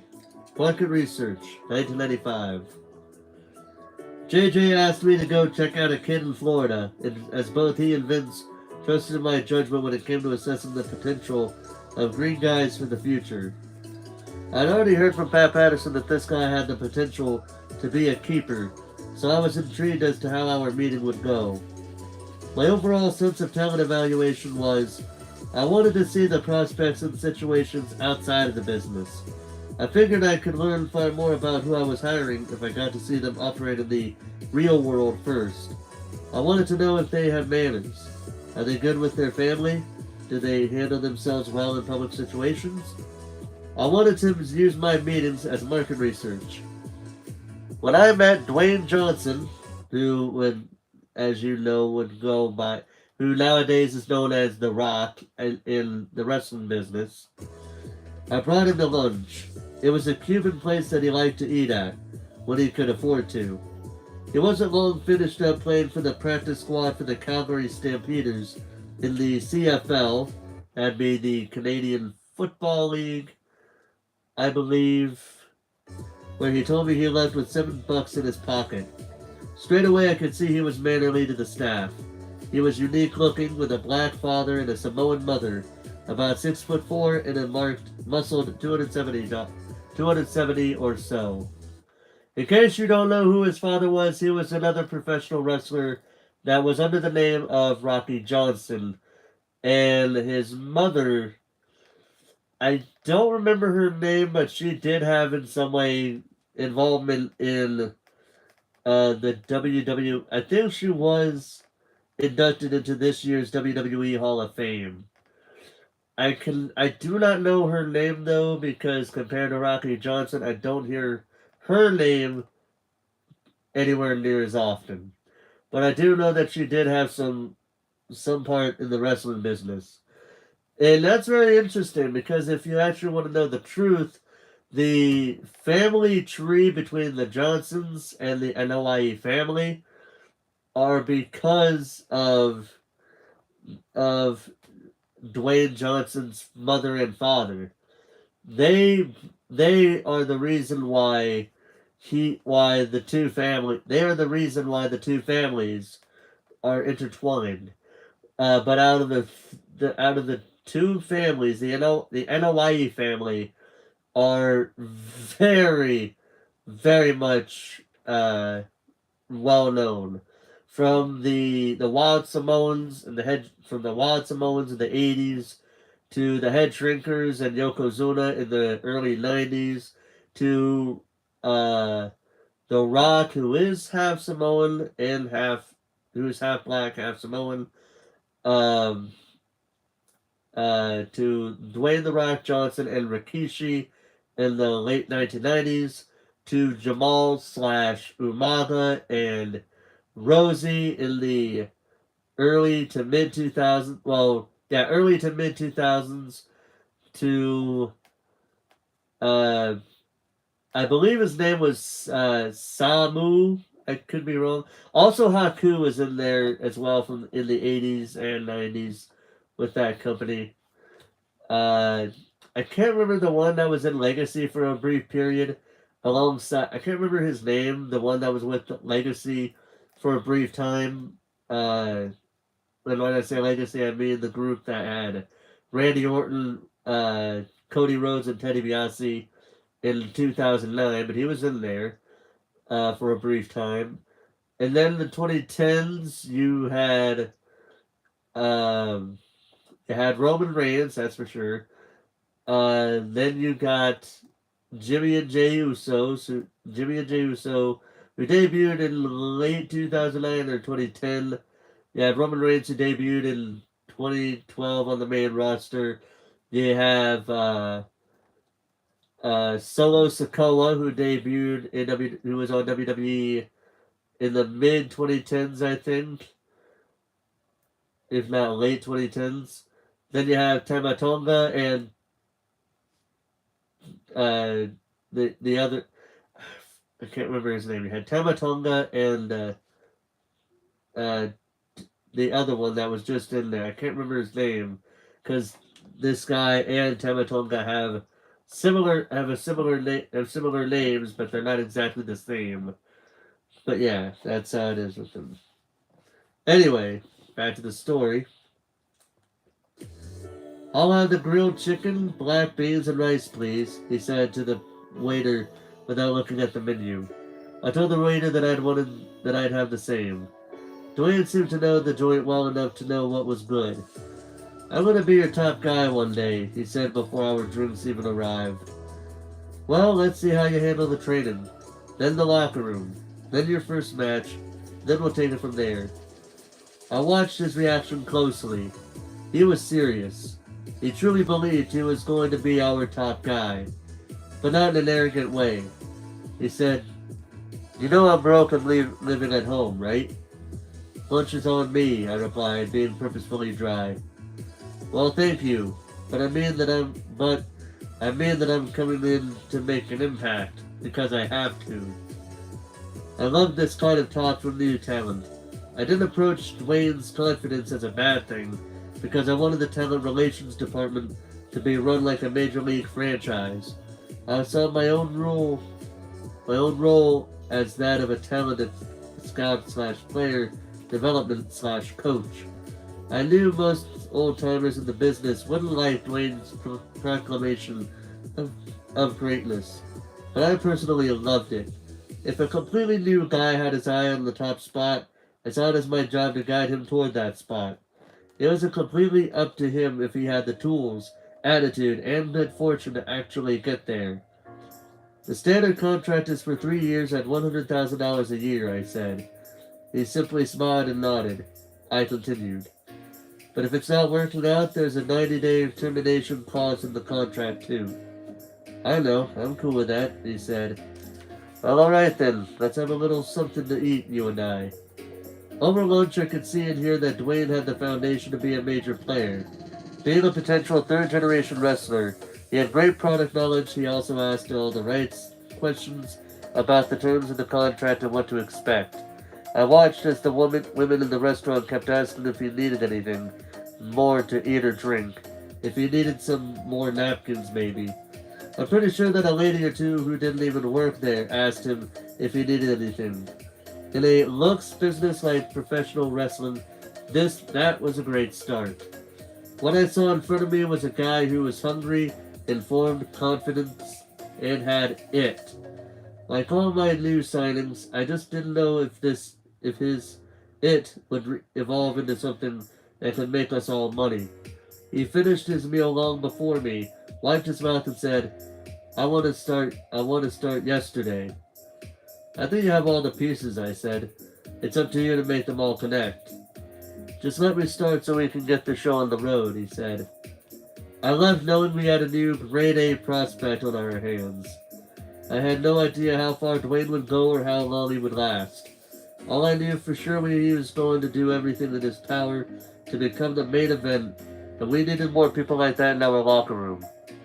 Hell, in life as well.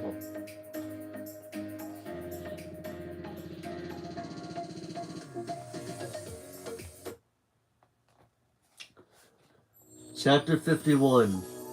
Back to announcing. 1995.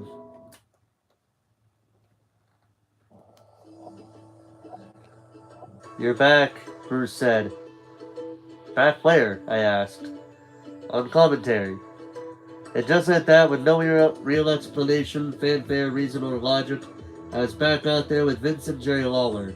WWF were moving their commentators around, trying to get the right mix across the shows, and my name came up. Vince gave me the nod. "Just listen to me," Vince said before the In Your House 2 pay-per-view show.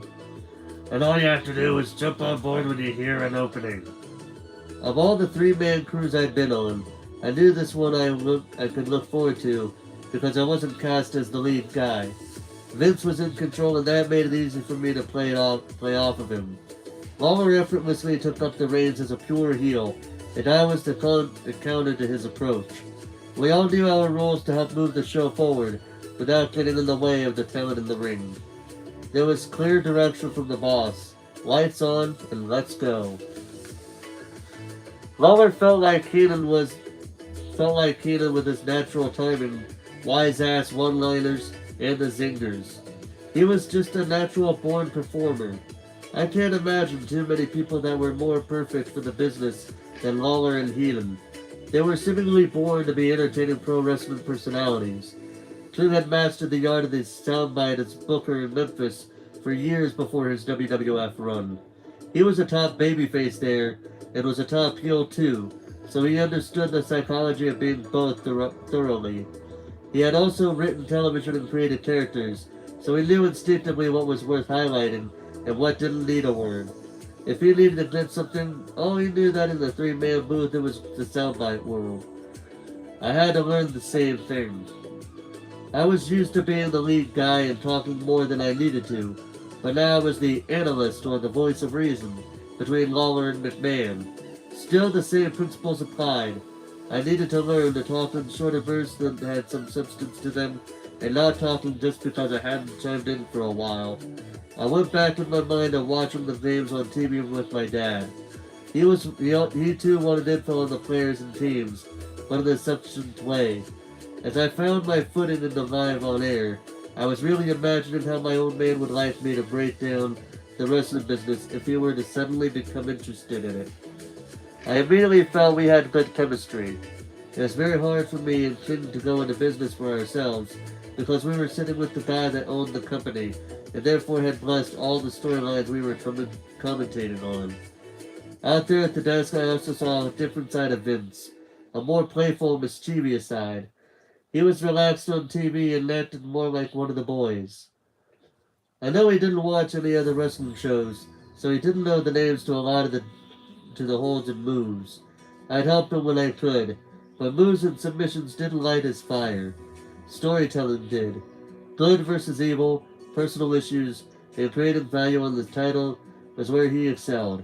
He learned the fundamental things as a kid, growing up around his father, Vincent J. McMahon, who was also a hugely successful promoter. Everybody fights to become the champion. The winners make more than the losers. Winning and losing is important. And Vince took that winning and losing is important mantra into his business life too. His work ethic was off the charts. He'd be the chairman of the company, with all that entails, then literally change clothes, change mindset, and put everything else aside, and go out there and be the lead announcer. Jerry and I had a blast out there because, among many things, King needled McMahon out about his toupee, which Vince never wore. Lawler then turned his sights on me and some of my cliches and colloquialisms. McMahon, too, got a little jab in at me every now and then for one of my crazy sayings. I fired back by calling Lawler Danny Young Man, making clear that I thought his jokes were stale. It was all in fun, and our three-man booth was the best of its kind I'd ever been a part of. I had no real desire to get back on commentary, until I put my headset down at the end of the show. It hit me all over again just how much I loved calling the action and being a part of the presentation. My trips to the three-man booth didn't last long, however, and I found myself solely in my backstage capacity again for several months, until an electrical storm hit. Our May pay-per-view, Beware of Dog, was a couple of matches in before the rough weather killed our power. The show literally went dark. All the remaining matches had to be retaped a couple of days later, where Mr. Perfect, Kurt Hennig, and I got the assignment to work together on commentary. Kurt was a natural wrestler, athlete, and just about anything else he wanted to be in a natural at. He wasn't competing in ring because of a long-term back injury, but was a quick learner who could adapt to a range of other tasks needed for TV. He was lighthearted and very social, which meant he knew all the dirt. He did the greatest Razor Ramon impersonation that there ever was. Hey, Chico. It never failed to crack me up. He was a big personality that I thought had a real future at the announcer's desk, and he wanted to learn. He had been around so many great talkers, including Jesse Ventura. It was kind of like the Godfather of the heel wrestling announcers, even though Roddy Piper did it before him, that he wanted to measure up to the very best.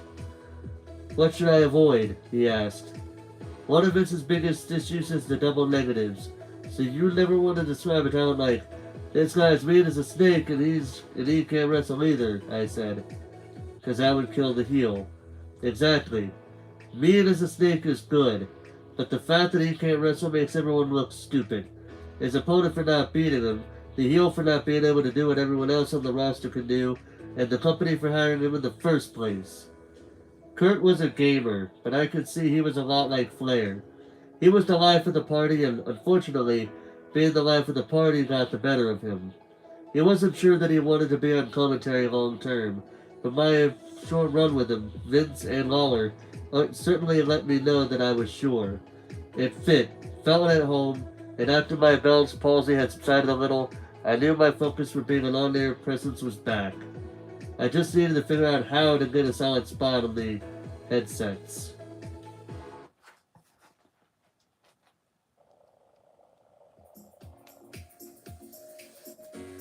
Yeah, we're getting close to the end of it all.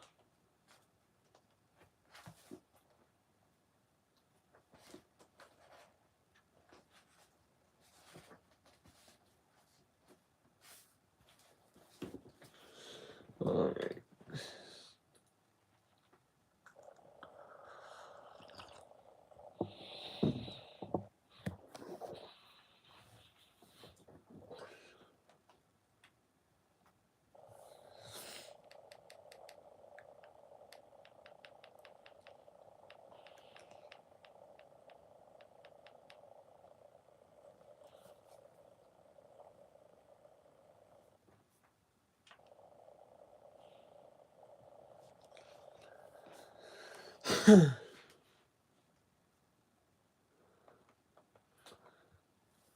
Alright. Just wanted to check on something. Don't worry.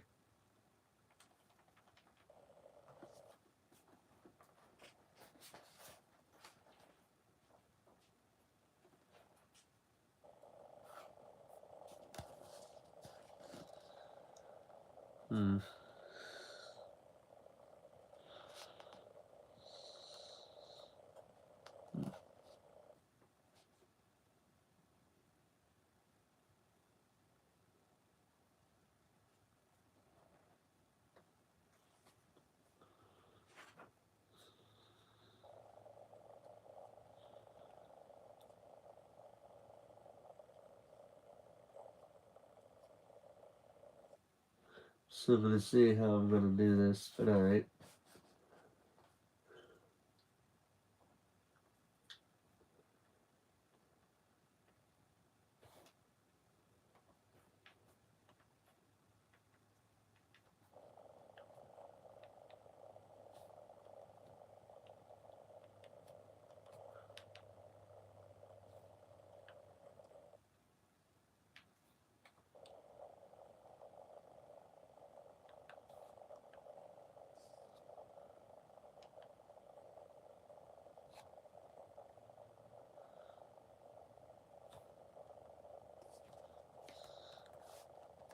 Oh, wait, look. I forgot I muted my TV for something. Sorry.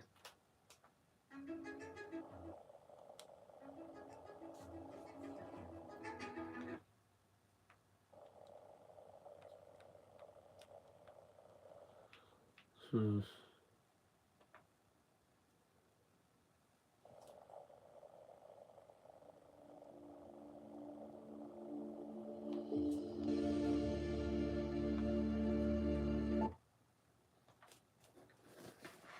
Chapter 52. Changing Roles. 1996. I was standing on the sidelines of a stadium in Johannesburg, South Africa, when I heard JJ was gone. WWF had a contracted obligation to run some shows in South Africa, so he brought a skeleton crew and put on a stadium show over the course of the week. Bruce Pritchard and I were sent as the office people on the tour because Vince's son Shane was getting married a few days later. JJ is gone, Bruce whispered in my ear. I could see he wasn't happy. What happened? JJ wasn't happy with cuts and papers, the responsibility and stress attached to the job. He also had a child with special needs at home who needed more of his care. All of that plus the lack of vacation time, general support within the company, and the cost of living in Connecticut forced JJ's hand. He resigned and left WWF effective immediately. Vince wants me to replace JJ, Bruce said. I could see by his reaction that he thought I might be upset by Vince's choice. Of course, I said. You're here longer and know the company for far better than I do. I saw what JJ had to deal with, and I was in no rush to take those reins. Bruce continued. Vince wants to give us both new roles. He wants to make me VP of Talent Relations and you VP of Wrestling Administration. I didn't know what my title meant, but I presumed it involved a pay bump, so I was okay with it. Bruce, on the other hand, didn't look comfortable at all. You doing okay? I asked him. I know what that job is like, he said. JJ found out the same as everyone else does. That job, he said, trailing off at the end. For me, I was just looking forward to getting back home.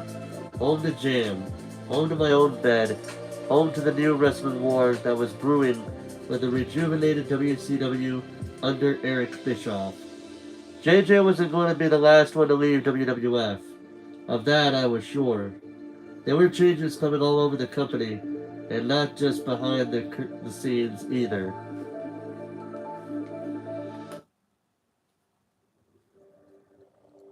Poor Jerry Briscoe. He'd been through wars as a talent, been through rough times as one of Vince's inner circle.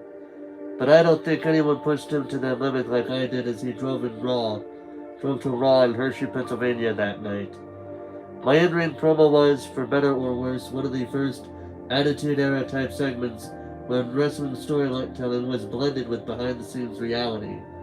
I was to expose Vince as the owner of WWF, instead of the mere announcer that he had always played. It was part of the plan Vince came up with to have me rip him for firing me after I got Bell's palsy. You think I like that? I said, practicing. You think I like the fact my left eye don't open? Doesn't open, Jerry said. What? I asked. Your left eye doesn't open, not don't open.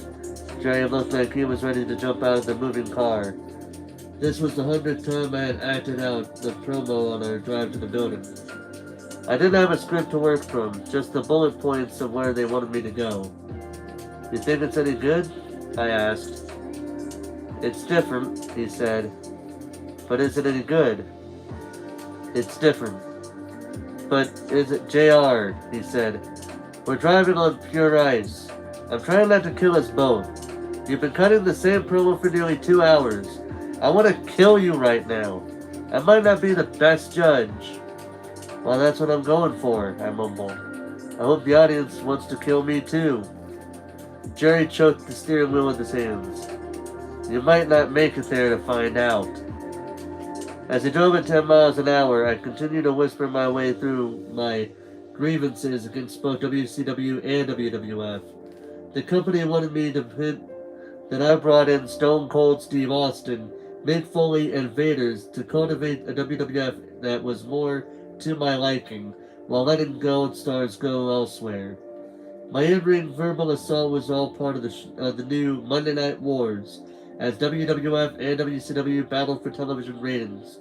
The problem was, at the end of my diatribe, they wanted me to introduce Diesel and Razor Ramon. Normally an easy thing to do, but not when both men who played those roles, Scott Hall and Kevin Nash, were no longer with the company.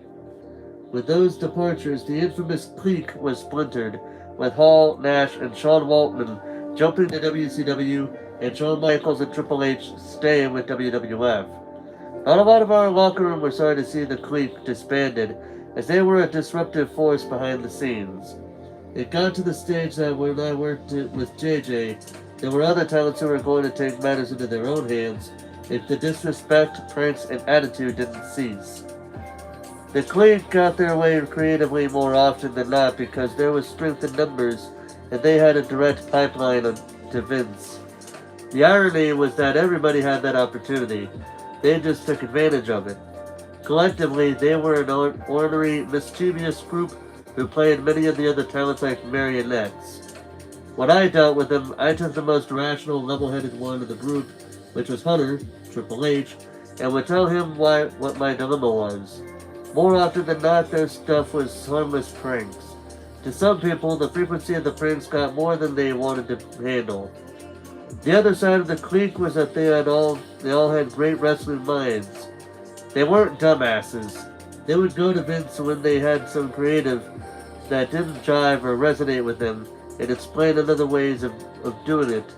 There were a lot of times that Vince acquiesced because they were right. They came to him to converse, not confront. That was the key. A lot of talents didn't have the balls to go and have that relationship with Vince. They didn't know how to communicate with him.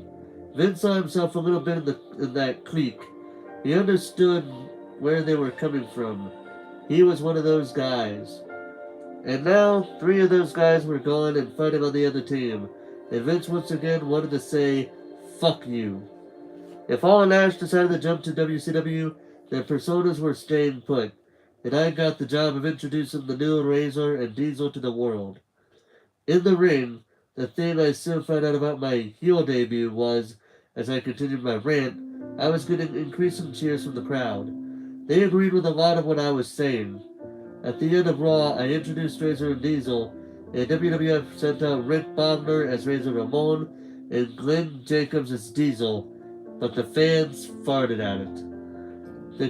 The point for Vince was WWF owned Razor Ramon and Diesel, even if the guys who played them went elsewhere.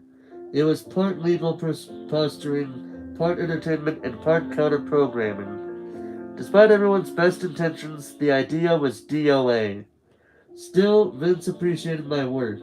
When we got to the back, he said, "JR, you cut one hell of a promo. One hell of a promo." I was just happy that Jacobs got another chance at a storyline. The new Diesel character wasn't going to stick, but I had a feeling that WWF would have something else for him when the time came. I knew I'd soon keep him around if it was my call. Soon, it was my call.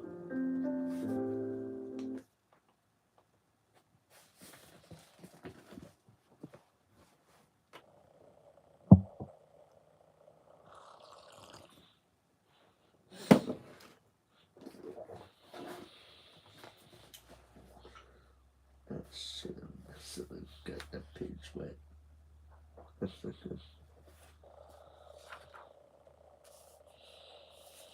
good. It'll be alright if I don't mess with that page.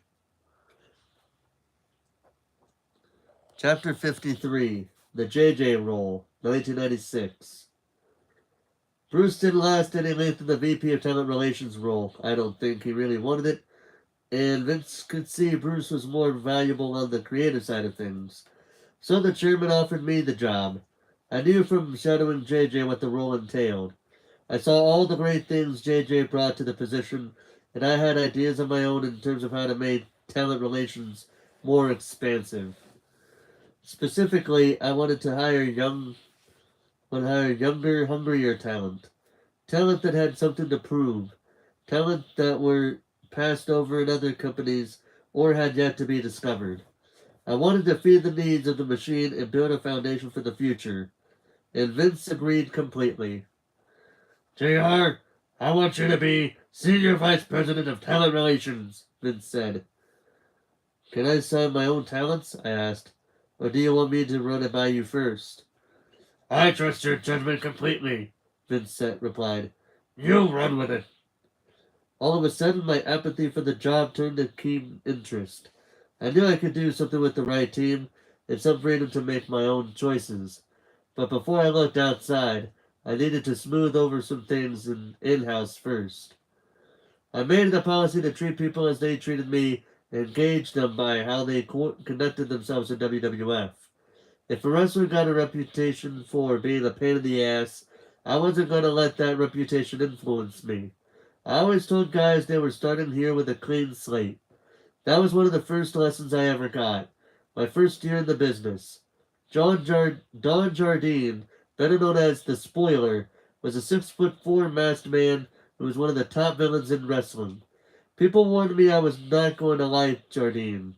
They said he was aloof, didn't want to be around the boys, and was creatively difficult to deal with. But I took a liking to him almost immediately, and saw that while a lot of those bad mouthers had missed was that Jardine knew better than anyone else how to get the spoiler over. He also knew that for the claw to get over, he needed to get occasional blood from the preliminary guys on TV, matches in which you rarely saw color. That made Jardine stand out, and if the prelim guys didn't know how to go get color, he'd do it for them. One night in Monroe, Louisiana, I was refereeing Don's match against a preliminary wrestler, and I heard him tell the guy, "Okay, it's time. Do it." I was to hover over the prelim guy to camouflage him blading his forehead, but his hands were shaking and he wouldn't do it. Jardine kept muttering to him, come on, do it, come on." Finally, Don grabbed the guy's hand and stuck the blade in his forehead. The preliminary screamed like a banshee as he started bleeding. That's when Jardine put on his giant hand across the guy's head for the claw hold. The spoiler was so in control of his working the claw and the timing of everything that he even told me when to call for the bell. As Jardine released the hold, he told his bloody victim, "Just lay there and sell it." We did the deal where a couple of referees had to help him to the back. And when we got back there, Jardine told the young wrestler, "Kid, all you've got to do is tell me you've never done it before. I could have given you, and it wouldn't have hurt nearly as much as me doing it when you were fighting against it. I didn't want to hurt you." The aloof Jardine offered to let me ride with him to and from the hotel a few times, and what I learned there was that he was driving a big Oldsmobile, which was immaculate. It looked like it had just rolled off the showroom floor. He didn't allow anyone to smoke, eat, or drink in his vehicle because the boys, as I found out the hard way, will let your vehicle become their ashtray. He also listened to classical music. Most guys were either country or rock, but you didn't touch Jardine's dials, either the volume or the station. The entirety of Jardine's difficulty was the cleanliness of his car and the refined taste in music.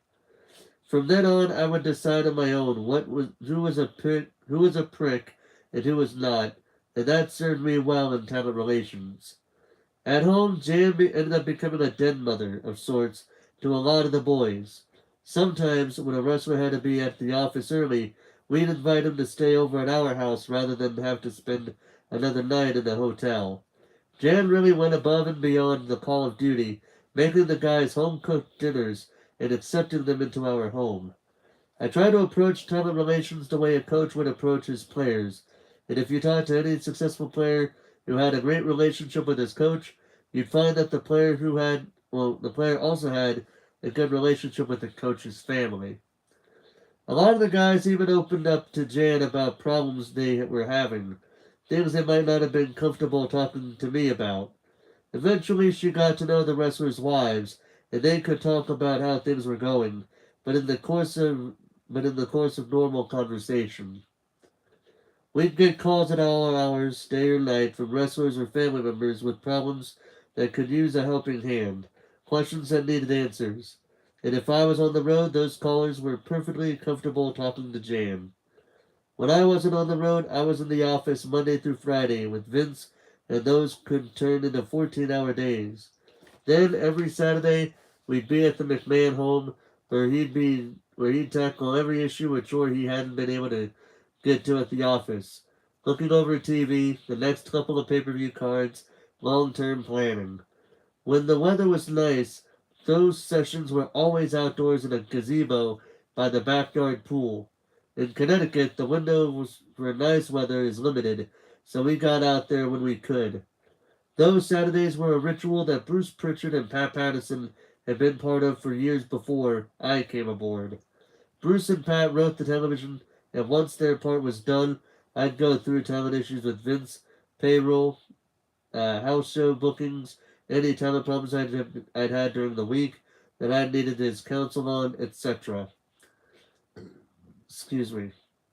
I suggested to Vince that he let me do the payroll and simply submit for his approval, rather than us spend half of each Saturday going through it together. I figured this new system would make both our lives easier.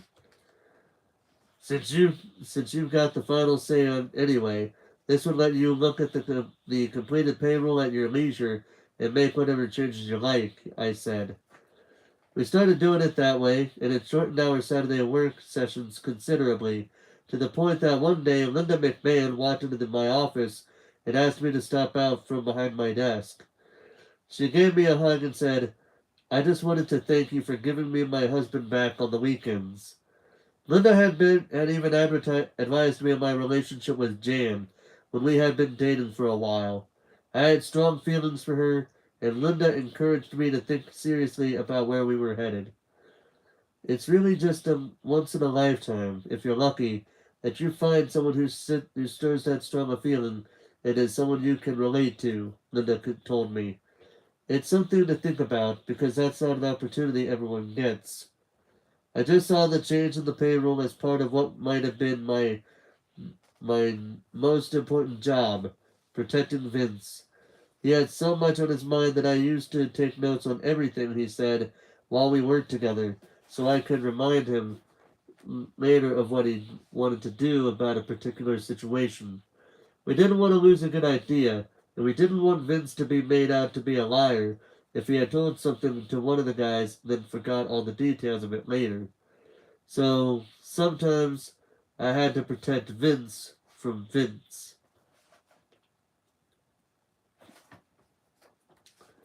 Although I didn't announce WrestleMania 12, my talent relations work kept me busy, and I even produced some of the segments building up to the event. The main event that year was Bret the Hitman Hart defending the world title against Shawn Michaels in a 60-minute Iron Man match.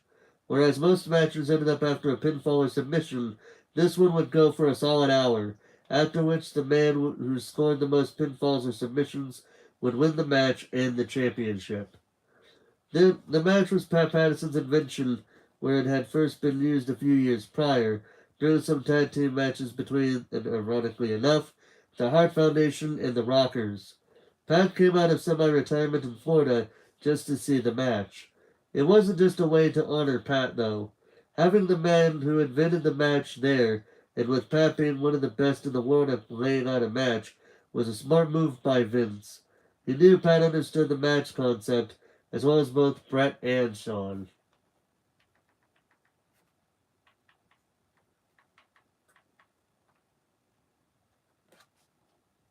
Bret and Shawn were two of the best in the world, but had different styles, and the TV leading up to the event played up those differences.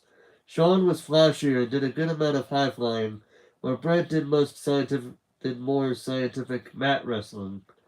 I went to Bret's family home in Calgary, Canada, to record interviews and training footage. His home had a heated pool, so I thought we could get some footage of him swimming as a way to work on his cardio for the long match. But it turned out the Hitman couldn't swim. We ended up using a clip of him paddling to a pool's edge, so as if he were coming in from a long swim. We also got some footage of Bret doing weight training, and I wanted to cap it off with some mat training at the family home, where he and his 11 siblings had grown up. Bret's dad, Stu Hart, was a top wrestler, and more famously a promoter and trainer, and his basement was known as the Dungeon, where more than one young wrestler learned the painful secrets of Stu's submission holds. Bret was always seemingly late, so the day we were to shoot him working out in the dungeon, Stu and I waited at the kitchen table until Stu started to get bored and invited me down to the dungeon so he could show me a few holds. He wanted to put me in a rear chin lock where my neck was somewhat crimped. Then, in his raspy tone that was one of the most imitated in the business, he said, "Now, when you start seeing spots, that means your brain is being deprived of the oxygen it takes to properly function. Within a matter of moments, you'll lose consciousness. Some guys also lose control of their bowels and bladder. So as soon as you start to see those spots, you give me the office." "Give you the office?" I asked. "Squeeze my arm when you think you're about to go unconscious," he replied. He said it as a matter of factly, as an electrician describing how to switch a light bulb. I had this nightmare vision of trying to conduct my interview with Bret after soiling myself, so once he put on the hold, I quickly gave him the office. Fortunately, Brett arrived before Stu got the urge to show me a second hold. Brett was less fortunate, so we ended up with a lot of unusable footage that showed our champion, helpless in the grasp of his elderly father, who was showing Brett some holds for his upcoming match. The training packages turned out well, and the match itself was excellent, aside from the questionable finish. After spending all that time building the idea that whoever scored the most falls would win, the hour ended with a score of 0-0, neither man having scored a fall. After Brennan walked out of the ring with the belt, returning WWF President Gorilla Monsoon declared a sudden death overtime, wherein the first man to catch a pinfall or submission would win. The idea was to create controversy and preserve Brett, who was to drop his title to Shawn. As the hour expired, Brett had Shawn in the sharpshooter, his finishing submission hold, and Shawn had no way out. When the time expired, Brett released the hold. Shawn and hold on a second. Brett released the hold and then celebrated as a champion the champion would after retaining his title in such a hard-fought draw. Monsoon ordered them to restart, and Shawn quickly hit his super kick finisher on Brett, pinning him for the victory. My only problem with that was, no one had ever explained anything about an overtime in the build-up to the match, so it came out of left field for the audience. But it was a great way to keep them both strong for future matchups.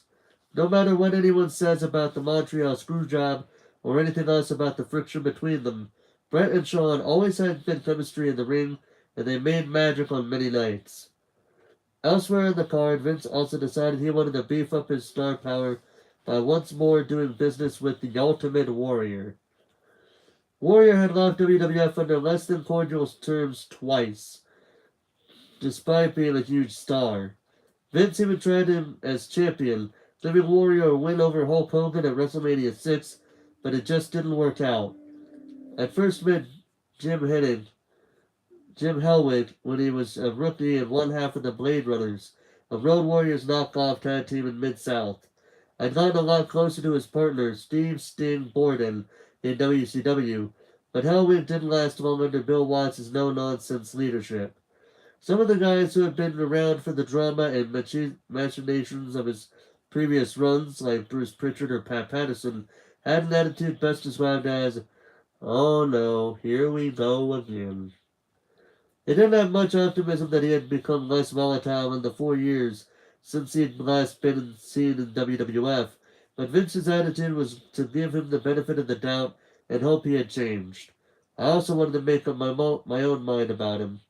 In my official capacity as head of talent relations, I went to Warrior's home in Phoenix, along with Vince and Linda McMahon and Jim Cornette, who became a member of the creative team after closing Smoky Mountain Wrestling, Smoky Mountain. As contentious as Warrior's relationship with Vince was, he apparently had always been on friendly terms with Linda. Cornette was with us because we had also had shows in the area, and he was a frequent travel partner of mine. You ready to come back to work, pal? Vince asked Warrior as we sat around his kitchen table. Distrustity, Warrior replied. Vince looked at me like, what did he say? So I spoke up to the conversation back to business. We're thinking WrestleMania, Warrior just cut me off. Distrustity is what I want. What's that, pal? Vince asked. It's a word I created, Warrior said. I want to push it out there. Make the world a different place. Distrustity? I asked. It's the new buzzword, he replied very matter-of-factly. Jim, Linda said, we'd very much like to talk about a comeback. Warrior nodded. Linda's words seemed to have focused his wandering mind somewhat, although maybe not. Distrustity is a concept that I have worked out, top to bottom and inside out. I can own it, promote it, and use it as a pathway to speaking engagements and promotional opportunities. Warrior could see that Vince wasn't getting the vision. He insisted that Vince incorporate Distrustity into Warrior's return so people could understand his philosophy. Warrior was so exuberant At the word at this about this word, that he dropped several F-bombs while describing his concept. Maybe it was my upbringing, but hearing such indiscriminate use of the epithet in front of a lady made me uncomfortable. In the end, Warrior didn't seem overly excited about returning to the ring. No sign of passion, anticipation, or anything else. Still, both Vince and I knew that if Warrior had his head on right, he was still a box office draw. He had a great name identity and had been portrayed strongly in his previous runs. I mean, he was a guy who had beaten Andre the Giant in 30-second matches all through the touring loop. He had clearly kept up his training regimen, as he still had the amazing physique that had been his calling card, and he had a unique type of charisma. To Vince, bringing him back was a calculated risk. If all the stars aligned, we'd be ushering in the return of a superstar. As WrestleMania 12 loomed, I already had plenty of issues with our other major returning star, Rowdy Roddy Piper. Piper had become one of the wrestling's most beloved characters after a long career in the territories, followed by a stint as the leading villain of WWF's national push that started in 1984. Mania was Warrior's first appearance back for the company, but would be Piper's last. He had functioned as the on-air authority figure since an attack by Vader left WWF President Gorilla Monsoon sidelined, which privately allowed Gorilla to address some health issues. During Piper's stint, he'd gotten into an issue with Goldust, the androgynous villain who was really Dustin Runnels, son of the legendary Dusty Rhodes. I'd never dealt with Piper before. We had just never been in the same promotion at the same time, and, like a lot of big stars, he could be high maintenance. I'd learned top stars frequently had their own needs and ideas, and a lot of what made them high maintenance came from the same special thing that made them top stars in the first place. In my first meeting with Piper backstage at TV, he was less than forthcoming. Our conversation consisted of little said, short answers, and stiff body language that left no doubt that he was not entirely comfortable working with me. All he knew was that I was this new guy who had what everyone still called the JJ job. I asked Jerry Briscoe, whom I traveled with a lot, how I could improve my relationship with Piper. Jerry and Piper had been friends for more than 15 years, dating back to their time together in the Mid-Atlantic and Georgia territories. Jerry convinced Roddy that I was a guy that could be trusted. Piper didn't want to didn't want to go the warrior route and deal only with Vince because he knew that between their strong alpha male personalities and their philosophical differences, a blow-up was inevitable. Roddy needed a go-between. He needed someone like me. Piper got more comfortable with me once he learned that I was an old territory guy who had started humbly. Knowing I wasn't just some suit eased his mind. Once he was comfortable with me, anytime Roddy needed something, I was the first person he would call. And he called me a lot in the weeks leading to Mania. His match with Goldust was a Hollywood backlot brawl. The idea was that Goldust exemplified how artificial much of a showbiz was, whereas Piper had set out from wrestling a decade earlier to become a serious actor. Their match started not in the ring, but in an alley behind what was supposed to be a movie studio in Hollywood near the Anaheim, California area where Mania was taking place. Goldust fled, driving off in a gold Cadillac, and Piper came chased in a white Ford Bronco. The gag was they showed footage, supposedly a Piper racing to the arena to finish off Goldust, but the footage was actually of the televised low-speed police chase that O.J. Simpson had led police on, in which Simpson was in, you guessed it, in a white Ford Bronco. Later that night, they would finish the match in the ring, with Piper winning by stripping Goldust down to his underwear. After the show, I was walking Piper to the parking garage area where he had a car coming to pick him up. What are you going to do with the Bronco? Piper asked me. I don't know, I said, but I can find out for you. Would you? I realized he was looking for an answer right then and there. I found Vince and asked him what would become of the Bronco. Hell, I don't know, Vince asked. Why? Roddy was asking about it, I said. Vince seemed a little surprised. Does Piper want it? Vince asked. Because if he wants it, we'll get a car carrier to take the Bronco to Portland for him. I went back to Piper in the garage and relayed the message. If you want it, it's all yours. He looked at me and said, Are you ribbing? Nope. Jeez, Chip, I love it. I'd love it. It was nothing fancy, just a low mileage used Bronco, but it seemed to mean a lot to Roddy. Vince says we can get it delivered to your house in Portland. No, thank you, Roddy said. I want to drive it. I want to drive it if it's all the same to you. He got a little teary and gave me a big hug. He drove off as happy as he could be, and his limo driver got the night off. He drove that Bronco all the way from Anaheim to Portland, Oregon. From that day on, Piper and I had a great rapport. Great rapport. Two guys with a lot of mileage on them bonded over a used SUV with low mileage. His opponent, Goldust, was one of my favorite major recruits as head of talent relations.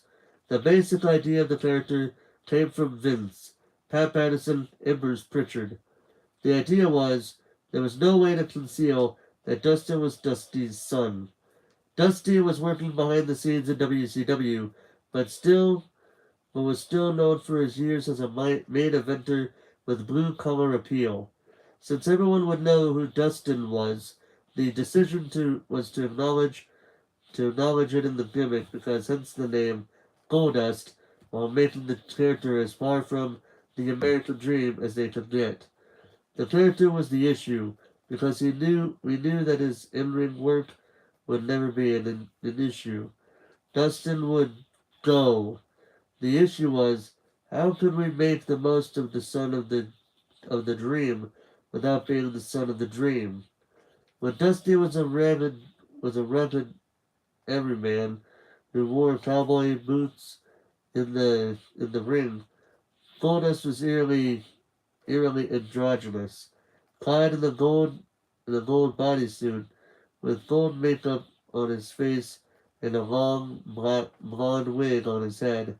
His manager was his real life wife, Terry, and she wore sequined gowns and smoked a cigar at ringside during his matches. Goldust was the first character we picked to really start producing the envelope of a new raunchy product. WWF was changing, wrestling was changing, and I was changing with it.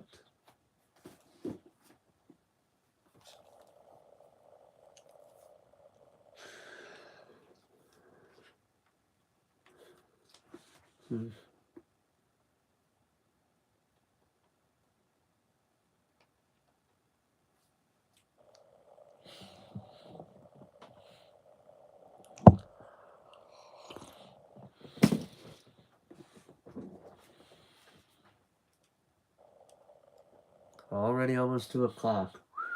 Wow. You know what?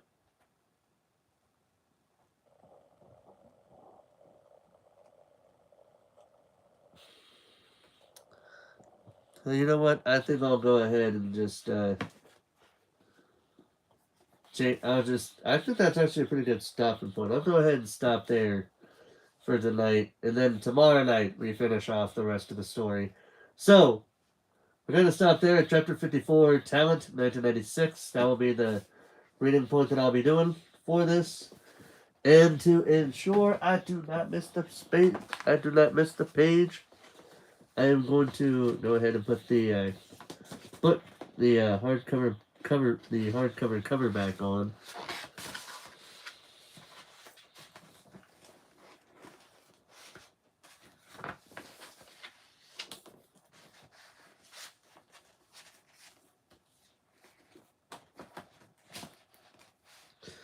Then do it like this. And then just hit the book like so. So that way, when I get back into it, boom, it's right there. So yeah, I'm going to go ahead and end the stream here. We're not quite done yet. I'm actually going to be reacting to something that caught my eye the other day. So, yeah. So, as far as this goes, I'll have to edit the title. But thank you guys so much for watching this episode of Reading Slobberknocker, My Life in Wrestling. I'll be ready in a few minutes, and we're going to step right into the other thing I wanted to watch. So, with that being said, thank you guys for watching. Hope you guys enjoyed. And until, well, in a few minutes, this is Force Walpole signing off.